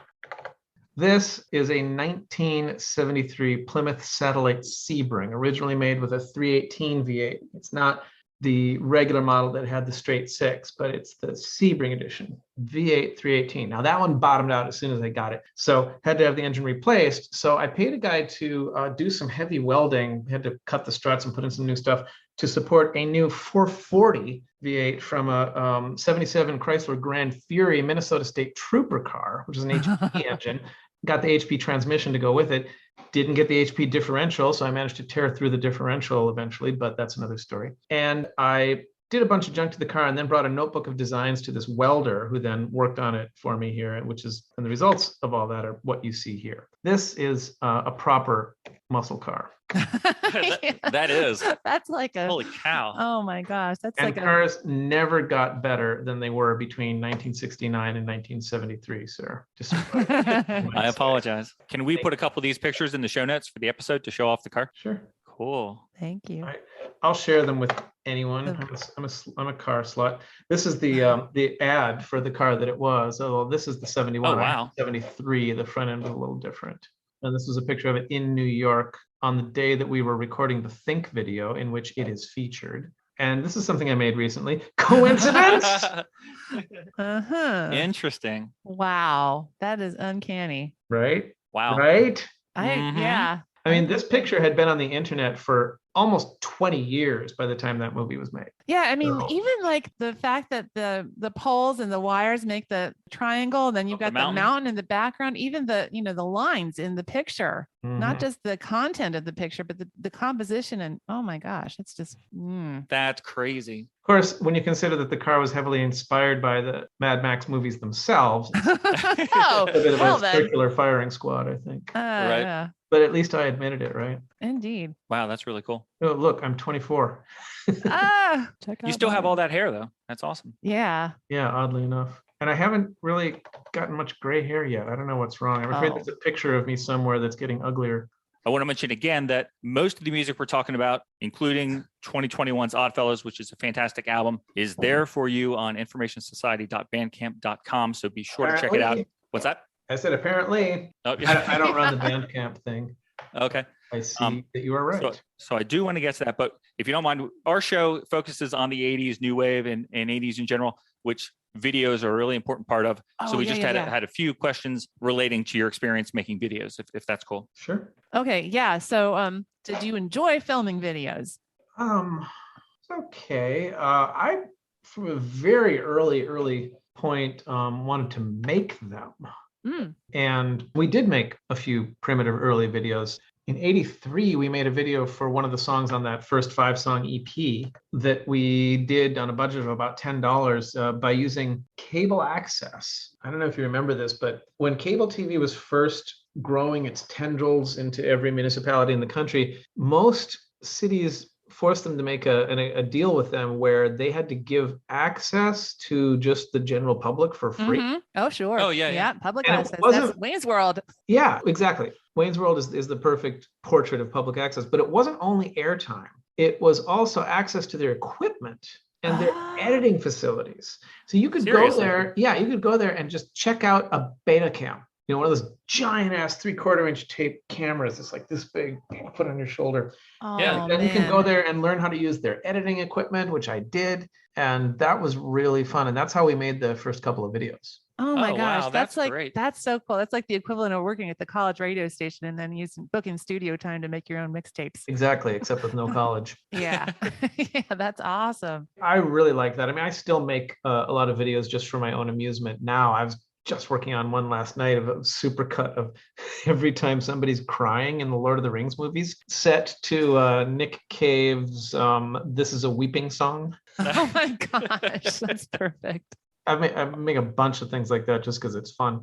But I think you're mostly asking about when we had, actual professional level, major label support budget video crews making MTV videos with us. And that was a whole different concept. Yeah. And it wasn't so bad. I mean, there were a lot of things about those years in the band when it was our, full-time job that I did not like. And the videos were not one of those things. Oh, that's good because you mostly usually because it was look like you're short. enjoying them. Right. It was only ever one day. Mm-hmm. So it wasn't like touring where it's 6 solid months of slogging. And since I actually had something to do, like I actually had to get in front of the camera and do something, there was enough to do to keep me feeling like I was actually doing something, Yeah. So I really liked our first director, Mark Pellington, who went on to do a whole bunch of other cool stuff. He made the video for U2's One. I think he did Pearl Jam's. Did he do Pearl Jam's Jeremy? Jeremy, yeah.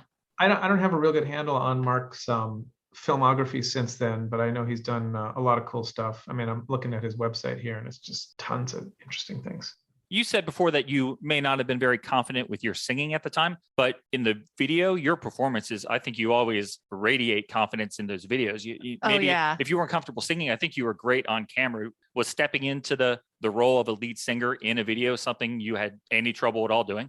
Yeah, I wasn't a good singer, but I was very good at radiating confidence. That's what stage performing is. Mm-hmm. Yeah. I have a dear friend here who's also a vocalist and stage performer and quite a bit younger than I am. And when I first met her, she was still really young and just sort of starting out. So we would talk a lot about what I had learned on stage. And the thing I stressed the most was whatever happens, act like that's what you meant to happen. And also, people need you to act like that stage is yours, that it belongs to you and you belong there. And if you can do those things, you can sing poorly and people will still have a good time. Yeah, that's right. That is the secret to confidence, and like making it seem like you belong where you are, and that you're okay doing the thing you're doing like that. Yeah.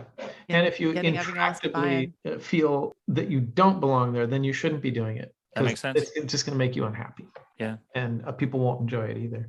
Speaking of enjoying, you like these videos. What was your favorite one that you ever filmed in that? You mean my favorite in terms of the results or the experience of making it?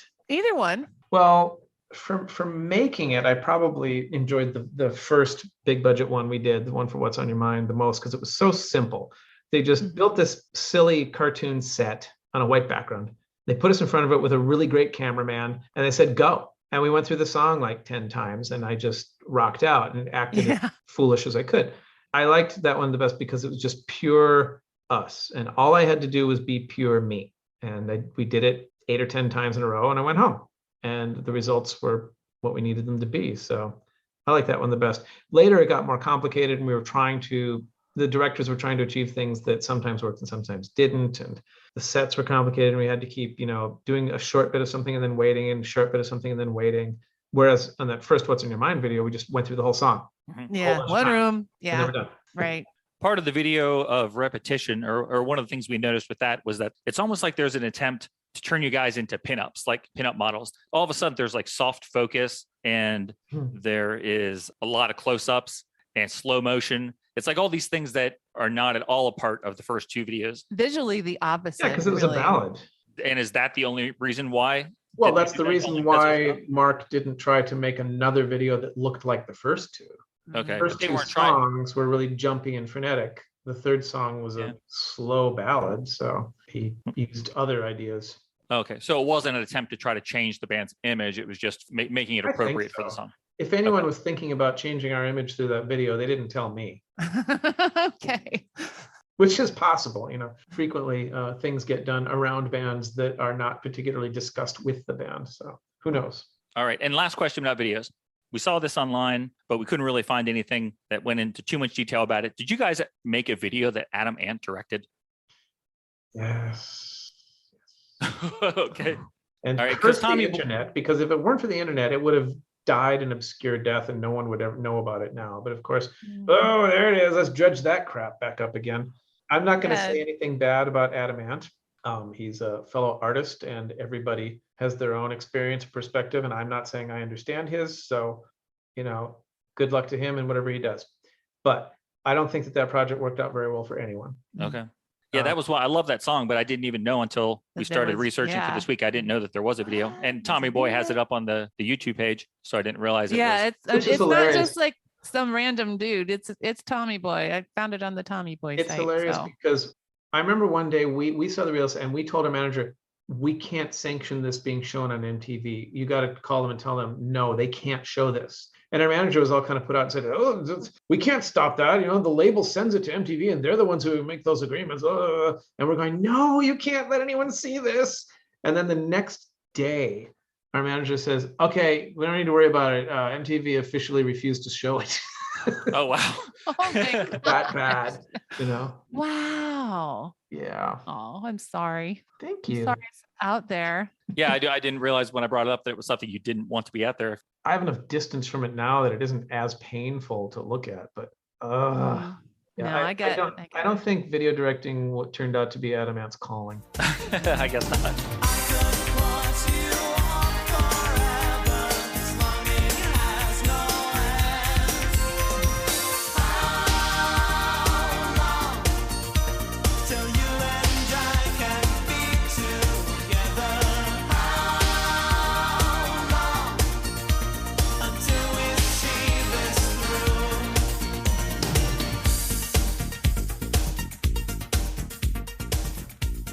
So we're going to skip like a lot of time. There's a lot of history of Information Society in between those first three albums and where we are in 2021. Yeah, let me summarize in about 30 seconds. We did three albums on Warner Brothers, and if they had sold 150,000, 400,000, and 1 million, our career would have been doing really well. But unfortunately, we went 1,000,000, 400, 150. So at 150, they said, all right, we're done. And they dropped us. And so we were faced with the choice of like finding a new label. And Paul looked at that and said, yeah, I just got married and my wife just said she's pregnant and I want to quit. So he did. And Jim went off and did something else. I did one more album and did some more shows for a few years, but I also at the time was targeting, getting into games. So by 98, we had all stopped. Then about 6 years later, Paul got a bee in his bonnet for some reason and wanted to start doing it again. So he did a bunch more stuff and eventually convinced me to do more stuff. We've done a few albums since then, and there you are. Okay. Well, thanks for the quick history. Mm-hmm. I just want to ask you one thing about that period. It's just I was a huge fan of the Cleopatra label at the time. I remember being so excited because they were signing you guys. They signed, and I guess it was you. I guess you were Information Society at the time. Dead or Alive, who I was a huge fan of. Wayne Hussey and the Mission, they signed them. Heaven 17 had some stuff released on there, and it was like, oh, this label is getting all these bands that I loved in the 80s, and they're giving them a home. And then when I went back and thought about it, I was like, that label, yeah, they got CDs to the store. I remember going to Circuit City. And Circuit City always had your CDs, but I never saw videos, and it didn't seem like they did anything to help you. Mm-hmm. When you look back at those Cleopatra days, which I thought were so awesome at the time, how do you feel about that experience? Interesting. Another connection to Cleopatra is our most recent addition to the band, Zeke, our video guy. Mm-hmm. At the time, he was working at Cleopatra just by total coincidence. That's not how and why we eventually hooked up with him. That was just coincidence. Yeah, there's a lot of people, including myself, at one point had a misunderstanding about what Cleopatra was. And I should say is, because there still exists, but I'll speak to the time that when I was working with them, I knew more about it. I think it's better to look at Cleopatra like a record store or distributor than as a record label. Precisely because of what you were saying. When you think of record label, signing a band, you imagine the record label is going to do a bunch of stuff with that band. Like, for example, pay to have new albums made, because back then you still did that. It's not really as much of a thing now because you can make albums for almost for free. What their thing was is that they wanted to be a record store, but they didn't want to have retail locations, and they didn't want to have to pay to buy the records. So what they would do is they would sign an act and get a hold of some recordings, preferably ones they didn't have to pay to have made, usually ones that had already been made, but like not released in the US, or they do remixes or tributes. Yep. And then they would distribute their own records to record stores that they didn't have to own or run and sell them that way.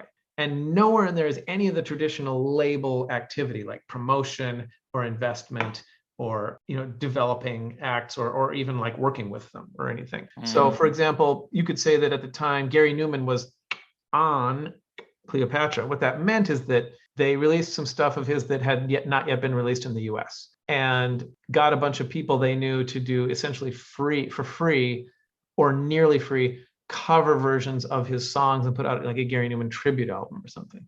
It has been said to me, and I'm not going to express this as my own opinion, but merely put it out there as something that I know some other people believe, and it may be true, that the only interest Cleopatra ever had in me was that maybe they could release What's on Your Mind. And I think the way things went pretty much bore that out. All of their effort went into releasing What's on Your Mind in about 75 different forms. My re-recording of it. They certainly couldn't get the hold of the original, and covers of What's on Your Mind and blah, blah, blah. They put zero effort into the Don't Be Afraid album. And in fact, here's an interesting story. So, Zeke is our fourth new guy now, right? Yeah. He recently confessed something to me. At the time, it's 1997, and I get the albums back, a box of the albums back from Cleopatra. And there were two discs. There was the album, and then there was this data disc that I did. It was just a bunch of fan art and junk. And it was a CD-ROM, which in 1997 was still kind of a kick for people. And I gave him the art for the label for the disc, and it was supposed to say INSOC Data CD. And I got them back, and they all said INSOC Data CD. And I knew it wasn't an accident. That's not an accident. That's intentional. And so it really kind of hurt my feelings and contributed to me just quitting the next year and not doing anything with it anymore. And like 2 years ago, Zeke says, actually, that was me. What? Yeah. It was right before I quit Cleopatra, and I was really mad at them, so I did that. So he took it out on you, basically. He didn't think it would hurt me. He was thinking of hurting the label, right? Oh, geez. Wow. Oh, right. Oh my gosh, like that's mind blowing. And he's still in the band, huh? You didn't say he's never going to live it down. I'll tell you that. I'm for sure. Oh my gosh. For the rest of my life, I'm going to look at him and go, INSOC. Yeah, I mean, you can definitely play that one for Oh my God. Forever. Oh wow. Well, sorry to bring up those bad times. No, hold on. I'm not going to agree to that summation as that Cleopatra was bad times. Okay, good. Oh, okay. They did what they did, and I don't think they went around trying to lie and fool people into thinking they were something they weren't. It was really more like I and some other people just really wanted them to be something that they weren't, and to the point where we just refused to learn about what they really were. Okay. I don't think Brian Pereira ever walked around saying, I'm totally going to do X, Y, Z. And then, actually, I'm only going to do A, B, and C. All right. It's just bands would talk to him and he'd say, yeah, we should do a thing. We'll put out some records of yours. And they would go, oh, wow, great. I'm on a label again. It's going to be this. It's going to be that. No, it's not. Yeah. That's heard a lot more than what was really said. Okay. Yeah. That's not what they do. That wasn't their mission. That's not how they operated. And, surprise, surprise, it all turned out to be exactly what it was. Right. Yep, and they did okay. I mean, they're still in business. How many indie labels from 1996 are still in business now, right? Right. Yeah. Excellent point. Clearly, they're doing something right. Yeah. Okay. Well, you gave us that little history lesson that brings us up to last summer, and you guys released a new album called ODDfellows. And this is my favorite album you guys have put out since that self-titled record. It's a great mix of your pop side. I'll go a step further. I'd say it's my favorite album we've ever done. Oh, wow. Well, I think it's really close to your favorite. I just have this love of this 88 album that meant the world to me at the time. But I mean, this record, there's your pop side, there's some darker, more sinister sounds, and there's a touch of modern thrown in to surprise people who think maybe at this point you're just purely a legacy act. There's some songs here that prove that that's not the case. Now I want to know which ones you would point out and say that they're not modern. All right, well, we can go into that. I've mentioned this record to a number of people that we correspond with just through social media. And every single person has come back and said, I listened to it and I really enjoyed it. This is great. So that made me happy. And I was going to ask you how you felt about the finished product, but you just told me this is your favorite album that you guys have released to date. Yeah, I think the work that we've done in the last 10 years has undoubtedly been the best work we've ever done. The value of those earlier albums is, for people now, is of course largely rooted in the fact that people have a history with those albums, and that those albums were advertised so heavily. The video was played so much. So there are all these connotations and connected memories and things. There's plenty of albums from the early and mid 80s and even late 70s that I have associations with. So I have a place in my heart for those albums. That doesn't mean they're necessarily good, right? Oh yeah. Like, or even that they're necessarily the kind of music I'm actually into. Like that Eagles album, One of These Nights, by any objective standard is a really great album, a very, very well done music. But for me, the Eagles is never my thing. Mm-hmm. But my parents played the album to death during a certain period of my life, right? So it's installed there. So now when I hear it, I go, oh wow, right? Yep. Journey of the Sorcerer.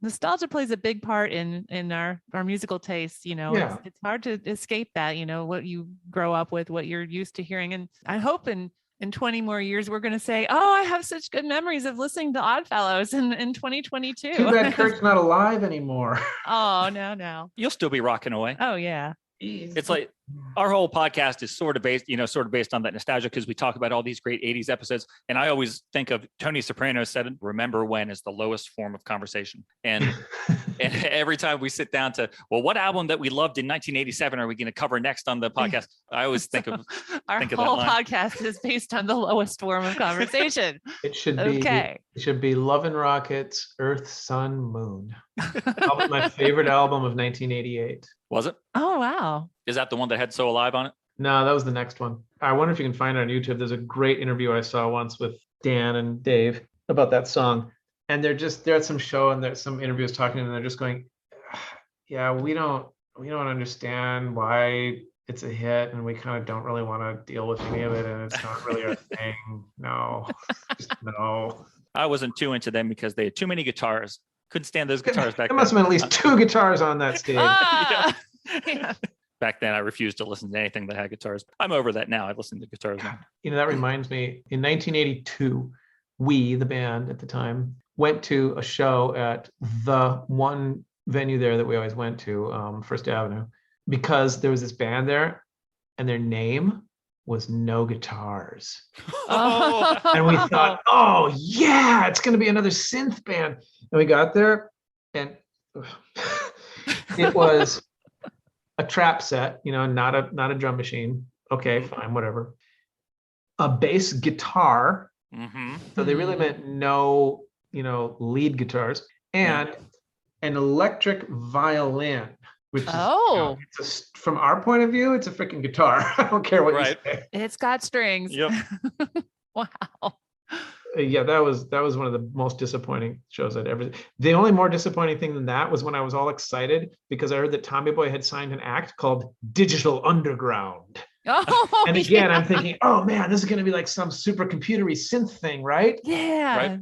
Get the hump today. I'm not anything against the artist or the band or the music. Right. I'm sure it was all great for what it was, but it sure isn't what I thought it was going to be. Yeah, not what the name necessarily implied. Digital Underground, and then you see this guy wearing a funny nose, glasses. Oh right, yeah. Doing a humor rap.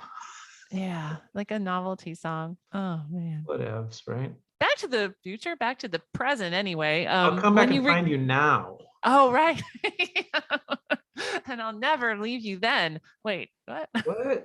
I don't know. Are you a Time Lord? Yeah, maybe. But back when you recorded this album that we have now in 2022 that came out in 2021, did you do that differently from how you did it in the old days?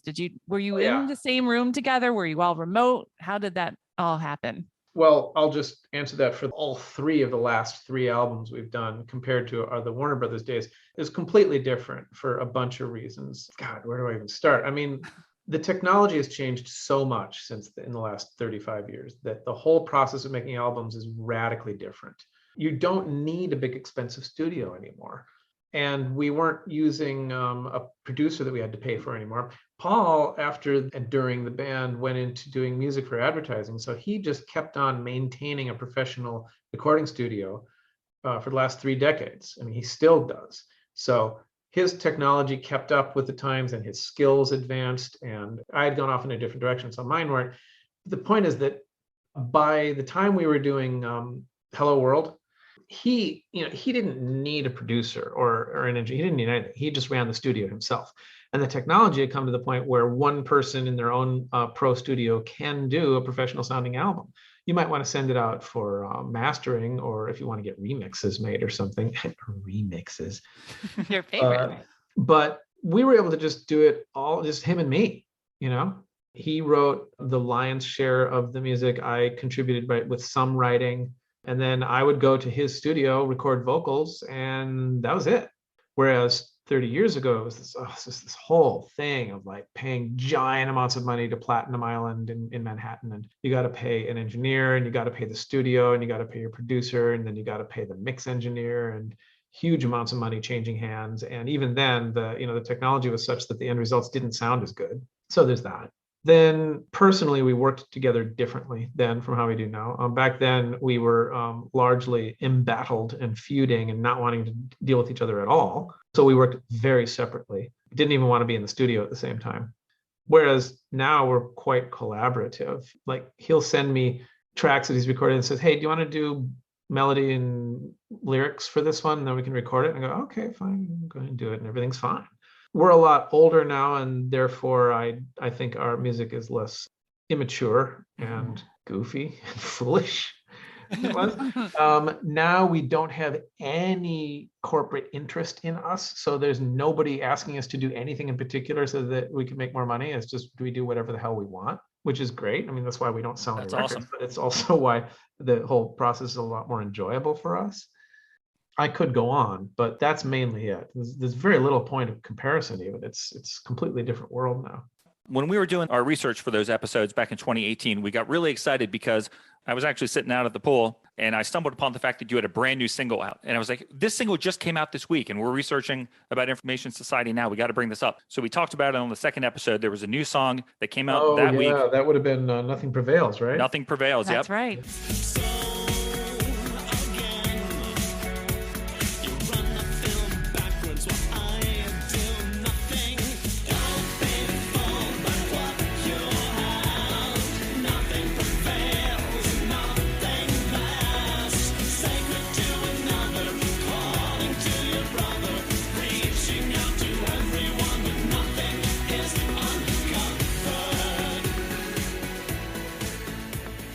That was back when we were going to only release singles and no more albums, but then later we chickened out and went back to the album format. I'm glad you did because I'm an old guy. We talk about how cool it is to have you guys back, how good the song is. We mentioned both those things in our second installment. And the crazy thing is that since the time that we did that, we've actually gotten to know Kent Herzog.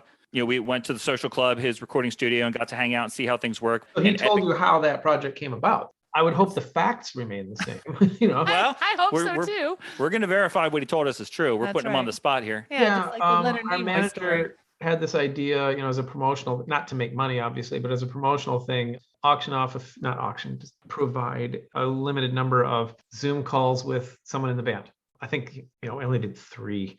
I think we charged something like $10 for it, not because we were trying to make money, but because you filter out a lot of nonsense if you just charge a little bit of money. Okay. I went and got a kitten once from the county, and they said, well, we say it's $5, but it's really free. We just say $5 so that people don't come for medical lab experiment. Oh, yeah. So we were talking, and we talked for the hour that we were going to talk, and we had ended up talking a lot about the work that he was doing with music, and one of us said something to the effect of, oh God, we should do a song together. So we did. That's cool. Love that. That's awesome. And that song is so good. It is. It's I love excellent. it. It's unique in the band's history too, because it's the only time we've ever done a song that was, that came to us written from somebody else. I mean, I put on the lyrics and melody, and then the tracks were recorded by Paul. We've done covers, but we've never had, an original song not written by Paul that then got recorded by us. Okay. Except for ones That's that cool. were written by me. Yeah, right. So he has a new band, VHXRR. Have you followed that at all? Yeah, he gave me links to some of the stuff. It's really cool. Yeah, we really dig Yeah. them. And it's also cool because it's Rob Rowe from Cause and Effect, the voice of Cause and Right. Effect, who You guys... know that he just released a beautiful cover of Goodbye Horses with John Moore from Channel 69.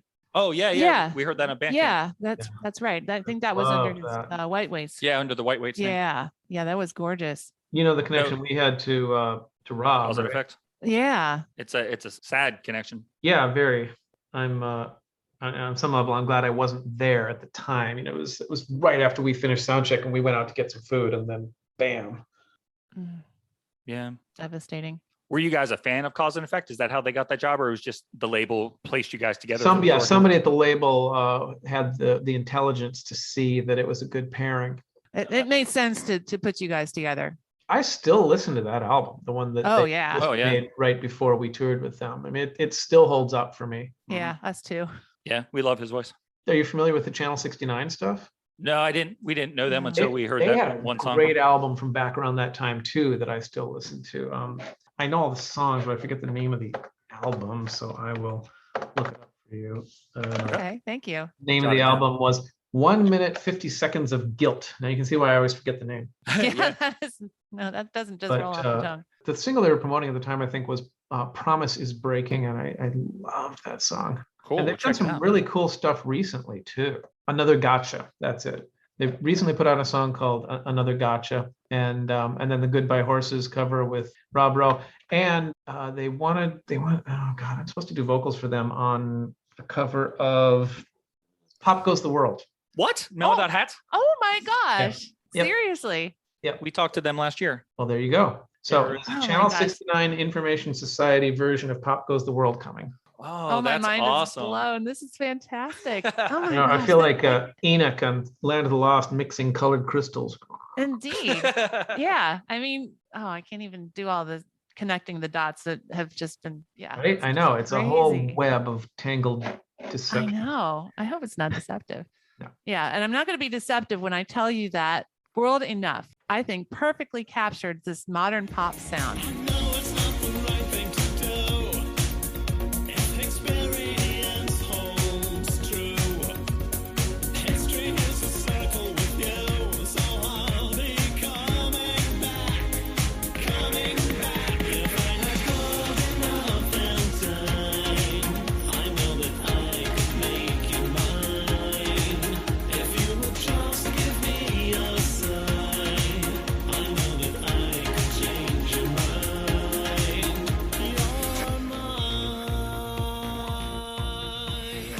That's a song I think you could hear on Sirius XM's Alt Nation station. Oh yeah? Yeah, I do. I don't know. It just has this sound to it I that did not know that. that's my opinion. That's how I feel about it. But I'm just that out of touch. yeah. So how do you let people know in 2022 that you are back with new music that does sound modern and vital? I rely on our manager to do that, and he has a full-time job too that isn't us. He's the big muckety muck up at THX. Oh, really? Yeah. And they just hired Casson Crooker of Freeze Pop fame to work there as well. And if you don't know about Freeze Pop, I'm going to hang up and you're going to go listen to Freeze Pop and then we can continue. I don't know. Seriously, you got to hear Freeze Pop. Okay. They're friends of mine. Also, Casson was the head audio guy behind the harmonics game Rock Band.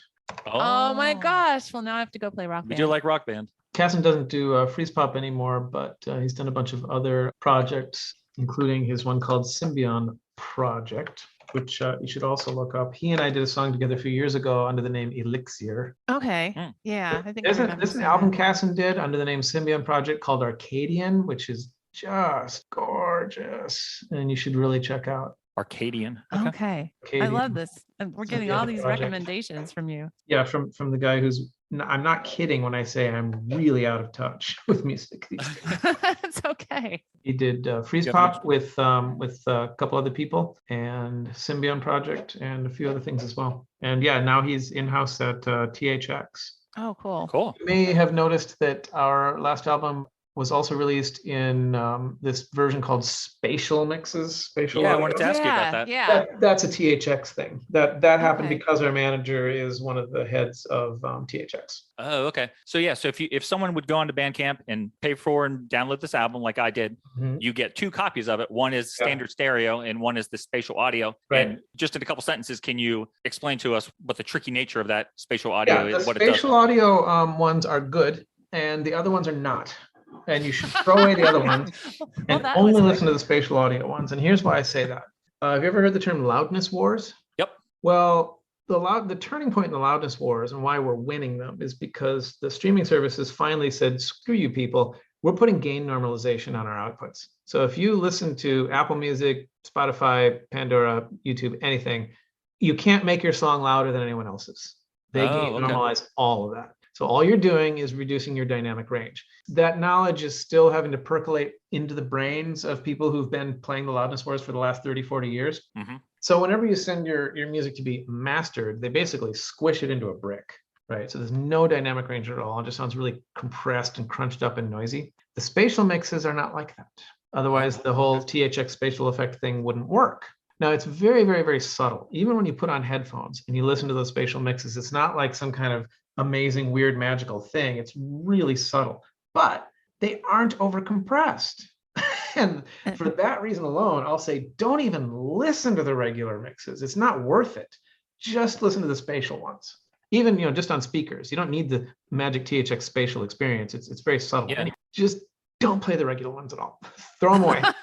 Only listen to the spatial mixes because that's how the songs sounded when Paul and I recorded them. Okay. Let me ask you this. Because I'm old, I like to have, if Information Society brings out a new album, I want it on my shelf. So I took those spatial audio songs, the spatial audio versions, and I burned them to a CD that I could put in my stereo and I put it on my shelf. When I burn it to the CD, did I ruin it, or do I still hear it? I still get that. No, it digitizes. It doesn't require an analog medium to exist. Okay. Oh, that's cool. Cool. Yeah. So here's the really exciting news. I might be breaking some kind of unwritten NDA here, but that's okay. Later this year, Tommy Boy Records is re-releasing one of the original 3 albums, I think Peace and Love Incorporated, as a 30-year anniversary package. Look at the world, it's a complicated place, and it's hard to keep the pace. You've got to wear a smiling face, but what we've got is a blue light special on truth. It's the hardest thing with the youth. You've got nerves we need to soothe. Oh, yeah, no way. That would be 92. That would be On vinyl. Oh, cool. Because much like everybody else in the world, I've gone all in on getting my things on vinyl too. Yeah. Which is funny because I'm pretty sure Peace and Love Incorporated was never on vinyl. I've never seen Oh, it. I bet not. No, because by then everyone was all in on CDs and Tack was the last album we made 90. when vinyl was still a de rigueur thing. We printed some vinyl copies of our recent albums, but that's just because people find it cute, right? I mean, I'm sure most of the vinyl that we've printed in the last 10 years has ended up in the hands of people who don't own turntables. Like Just I fans don't. who want to support you. People who like to have pieces of plastic with big cardboard artwork, I mean, there is something to be said for a 12-inch album cover versus a 5-inch album that cover was the whole versus a excuse. nothing on a screen. Exactly. And that was the whole excuse for the long box. Do you remember the whole long box controversy? Yeah. Oh, it's so wasteful. It's environmentally terrible, blah, blah, blah. Okay, I don't disagree with that. But you'll note that now we have no problem saying, well, I want the big cardboard. Yeah, that's true. Yeah. I think we should make up our minds, right? Either we want to avoid the ecological damage or sky's the limit, right? Yeah. So we have one more question about a song on the album. If you're willing to talk about one more. No, I was willing to do all the questions up to this point, and now I'm not. So, 2 hours and 18 minutes is my limit. I'm not going to do 2:19. Oh. All right, go ahead. I relent. Okay. Well, ask really nicely. This is such a cool story. I think, we read a little about how you and Paul collaborated on the song Grups. and how he presented this unique challenge to you. Would you be Uh-huh. willing to share a little bit more about that? Yeah, but I'm afraid it's going to break your heart.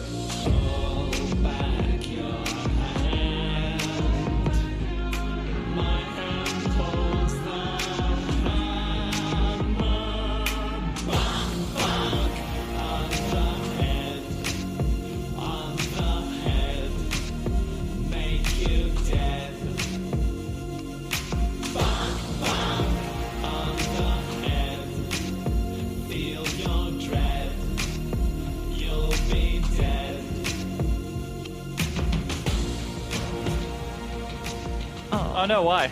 Because he had the idea to do the song. The whole concept is, of doing a song based not just on Star Trek, but one specific episode of Star Trek was his idea. Fine. But all he knew for sure, he said, is that I just know that I want the chorus to be bonk bonk on the head. Other than that, do whatever you want. So I wrote these lyrics, which to me were like really deeply meaningful and important. And I dug deep and came up with what I thought were pretty good lyrics. And gave them to him, and he said, "Yeah, no, I don't want to do these." So, so he said, so I said, "Well, my only other idea was to actually be very literal and take stuff right out of the script." And he said, "Yeah, we should do that." So that's what we got. The end. Oh, wow.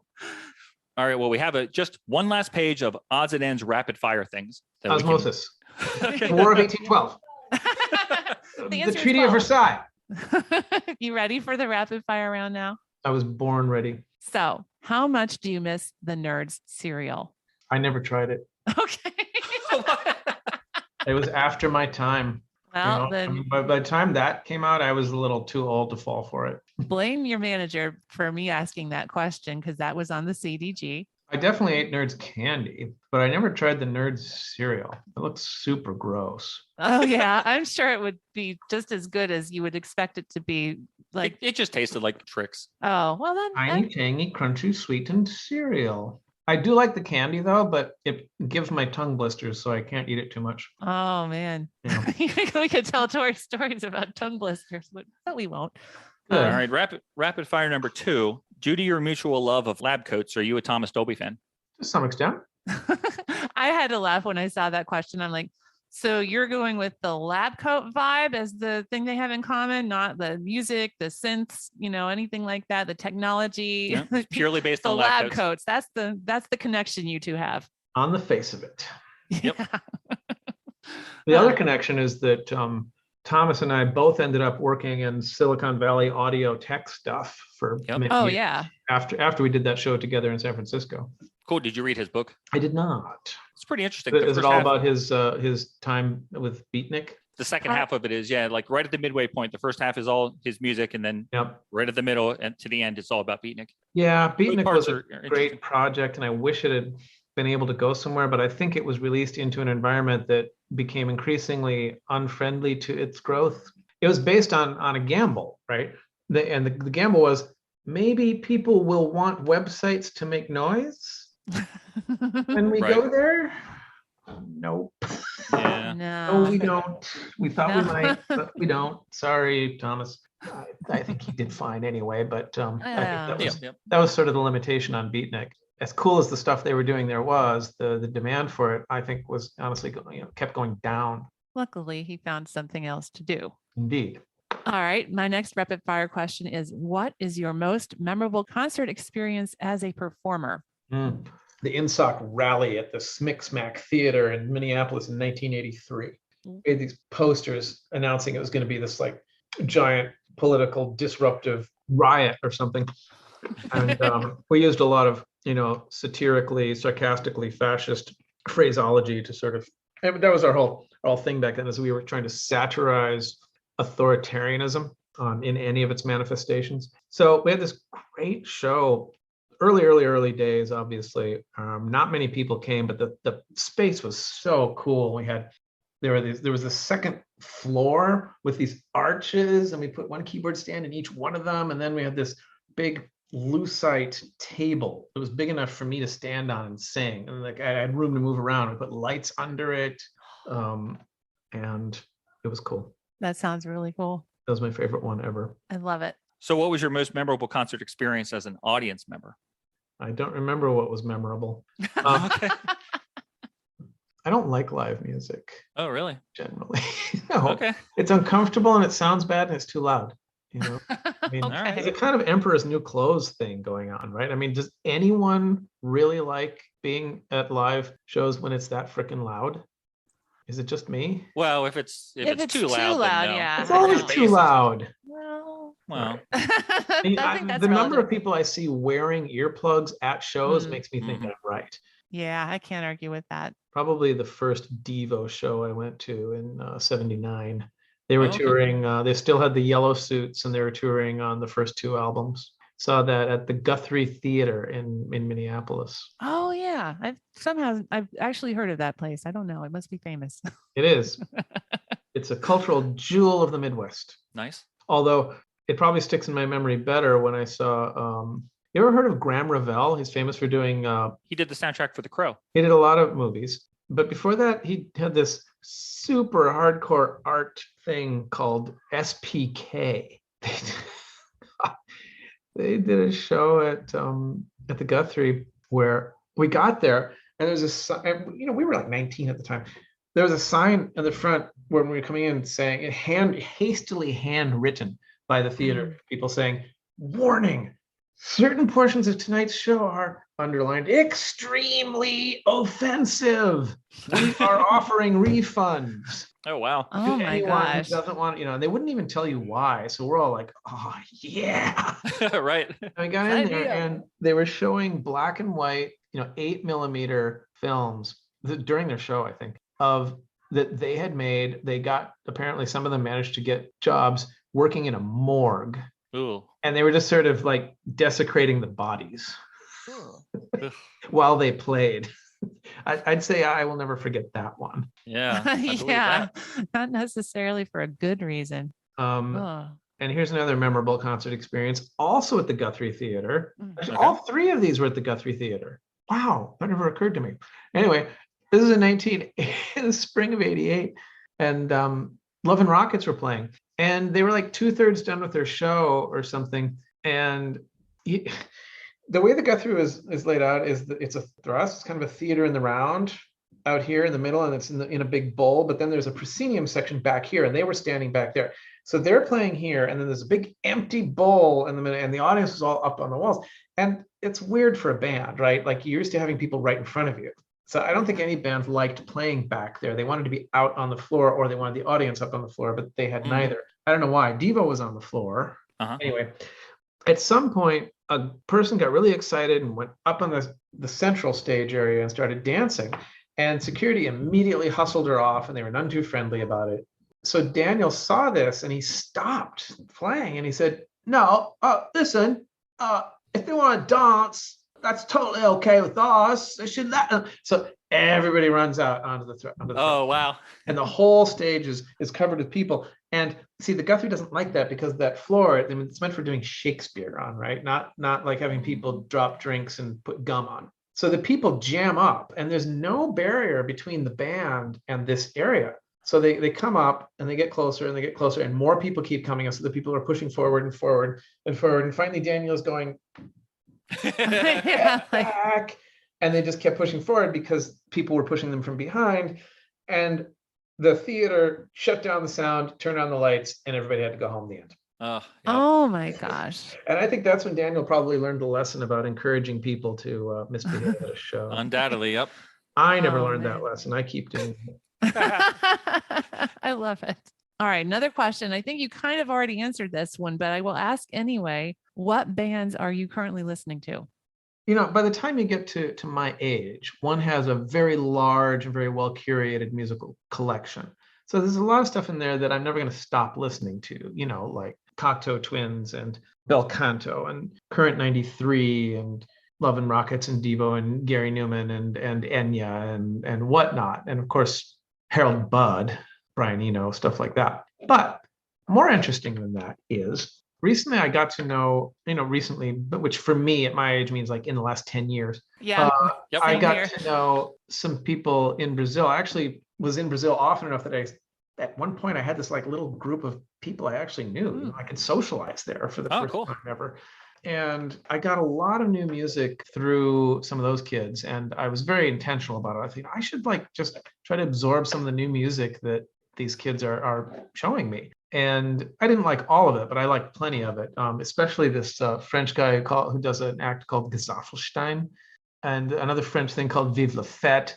I still like V&V Nation a lot. I already knew about them, but I kind of got more into them through my wife. Fever Ray. Recently, I've been listening to a lot of the kind of modern Nordic funk, like Heilung. And I meant to say folk, not funk. Okay. Modern Nordic folk, because modern Nordic funk would be very odd. Very I different. was like, yeah, I was very intrigued by that. Yeah. Grauzone, that classic ice bear that they did, Moderat. For some reason, I got into this Brazilian song by a band called Cachorro Grande, called Sinceramente, and I learned how to sing it in Portuguese just because it was so fun to do that. Oh, that's cool. Wow. There's this synth band called D-Vision that I kind of got into. I've seen that Mostly, name. the new music these people were showing me that was really kind of one song at a time, because that's how music is now. It's much less album oriented, as far as I can tell. Yeah. Sigur Rós is nice. I like that one song that everybody likes from that act called Kavinsky that was used in that movie with Ryan Gosling, Night Call. Midure, of course. But I've really been getting into some of the classic new wave synth bands that have been releasing new albums that sound like just better versions of the stuff they did back then, like OMD's most recent album, which I think is possibly their best album ever. And the recent, and by recent I mean 10 years ago, Ultravox album, and that solo album Midure did called Fragile. Yep. What is that? What's that last Ultravox one called? Brilliant? Yeah, Brilliant. OMD, their last album, was called The Punishment of Luxury. Oh, right. That has Robot Man. Yeah, it's Robot Man. Yeah, I love that song. Yeah. Yeah, that's an excellent album. English Electric is really good too. The one right before it. Yeah, I agree. And I never stopped listening to Death in June, or as I mentioned earlier, Current 93. I still like the Psychedelic Furs, Amanda's playing with them. She's been playing with them for a long time. Yeah, she's been playing with them forever. Yeah. And Susie as well. And Thompson Twins. I mean, these bands that Amanda's been playing with: Golden Palominos, Susie, Thompson Twins, Psychedelic Furs. I think she did some stuff with Till Tuesday at one point. She's a master collaborator. Busy gal. A lot of good names for people to look up. Yeah, boy, that's a long list. A lot of good stuff, though. Thank you. I like that. Thank you. Are you excited for the second season of Picard? Just started watching it 2 days ago. Nice. Oh, I didn't realize it was out. I saw it was coming soon. I wouldn't go so far as to say excited. Okay. Because we watched the whole first season, of course, and I mean, I love Patrick Stewart, and that's the reason to watch it, right? Yeah. Mm-hmm. It's like all of the new Star Trek stuff. It's too much all the time. It's just constant galactic peril, right? One of the things I liked about all the series of Star Trek was that many of the episodes were about the limited size affairs that the characters had to deal with in their real lives as they were flying around in space, right?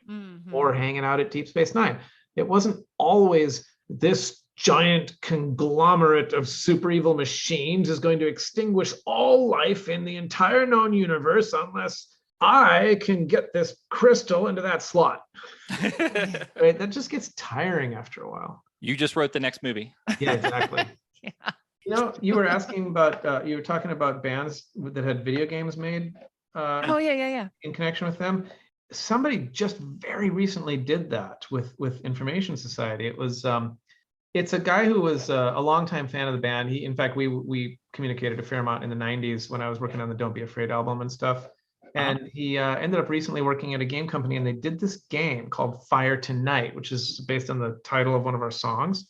And it's available on Steam. Just look it up on Steam. It's called Fire Tonight. Wow, that's cool. Does it have your music in it? No, we talked about that a little bit, and I basically said, look, the amount of nonsense you would have to go through to find people at Warner Brothers who would even want to talk to you about this, and then get the licensing deals together. And oh my God, you don't want to touch this with a 10-foot pole. And he agreed. Okay. Because it was not a large team, they did not some company that had a legal department or something. Yeah, I got you. So yeah, it wasn't worth it. It was totally not worth the effort. Awesome. Well, sir, I'm not blowing smoke when I say that I'm really enjoying Oddfellows. Thank you for not saying where you're not blowing it. Yeah, no problem. And that the 1988 album truly means a lot to me. I rank it up there with great albums from Depeche Mode and Erasure and the Human League. I'm glad it had value for you. Thank you so much. Yeah, this has been so educational. I mean, I've learned so much, not just about music and science and all kinds of stuff, things I didn't expect to learn about today. I can go on about science for hours. But thanks so much for sharing your talents with us and for putting your music out into the world. And thank you very much for agreeing to sit down with us. It was a real treat to get to talk to you and learn things about this music that we've been into for so long. No problem, and thank you too. It was fun.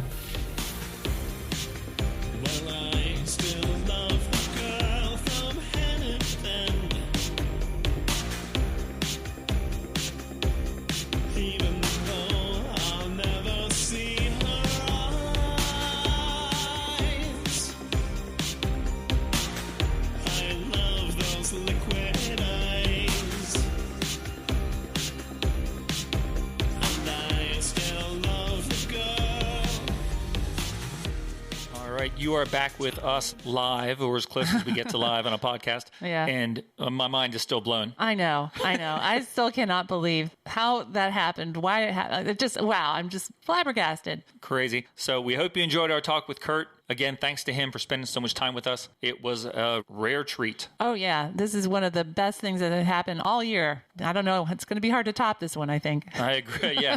Yeah, you think so? Yeah, and, just maybe. And also thanks again to Charles Christopher and his friend Nick for setting that up for us. That was amazing, guys. Thanks. Yes. Thank you. So before we go, we do have a review, right? Yes, we do. We've been begging and pleading for a new review or 2 or 3. We have no pride. No, we don't. We're shamelessly asking for your help in promoting the podcast by leaving a review on Apple Podcasts. And thankfully, someone did.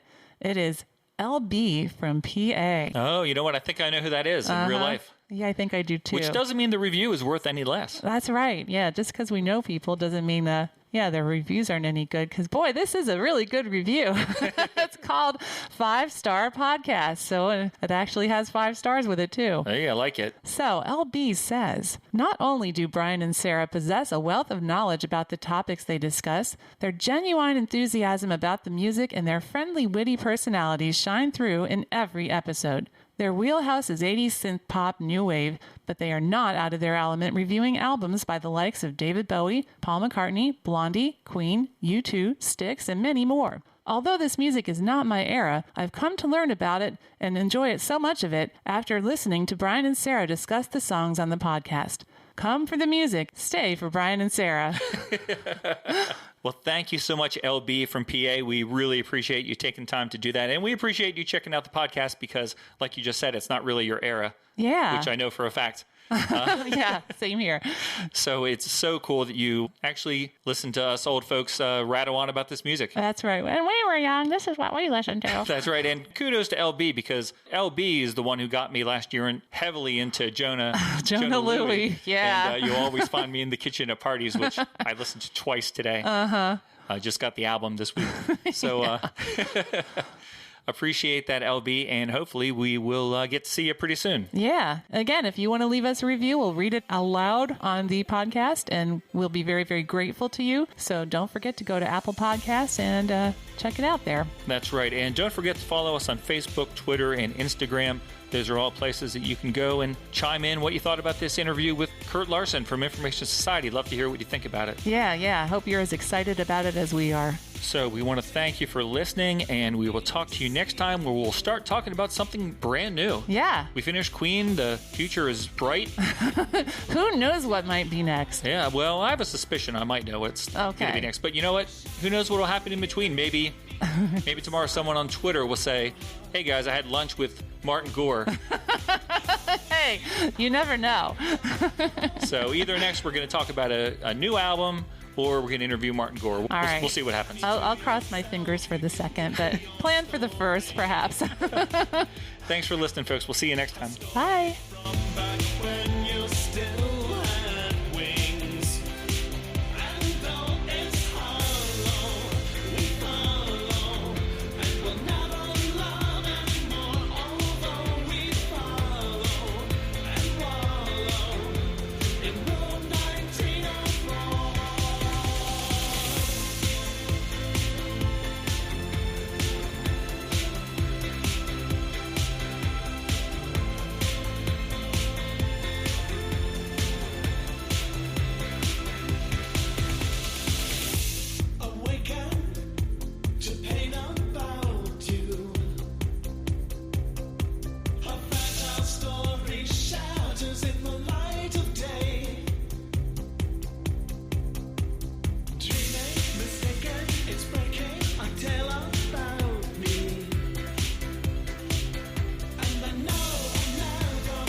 we had a nice email right before Christmas from someone who listens to our podcast, and his name was Robbie Ryan, and he had listened to our episodes about you guys, and he's a huge fan. He was in a band in the 90s called Division of Beat, and they actually opened for you guys a couple times in That name sounds Texas. familiar. He had only really nice things to say about you. He was singing your praises on so many levels, but he really intrigued me with his comments on your live shows. He said, Information Society is a great live band. While many synth bands either stand behind keyboards with backing tracks, boring, or throw a bunch of musicians on stage with guitars and acoustic drums, weird. InSock did a hybrid approach, with each band member playing a custom electronic drum kit, including Kurt. That vibe was superb. While there was a keyboard here or there, most of the show was about vocals, drums, and samples. And yeah, we put all the sounds on percussion pads. I thought that was our best stage rig ever.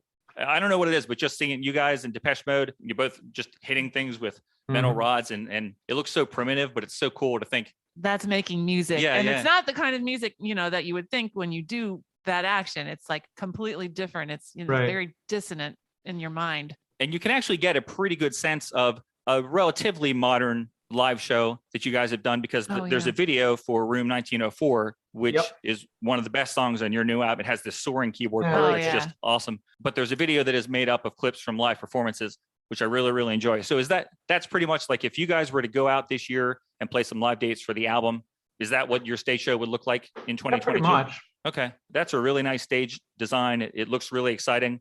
You guys are keeping things interesting. I love that the one guy up on the left, we have a guy who looks like the Prisoner. He looks like Patrick McGowan with that jacket on.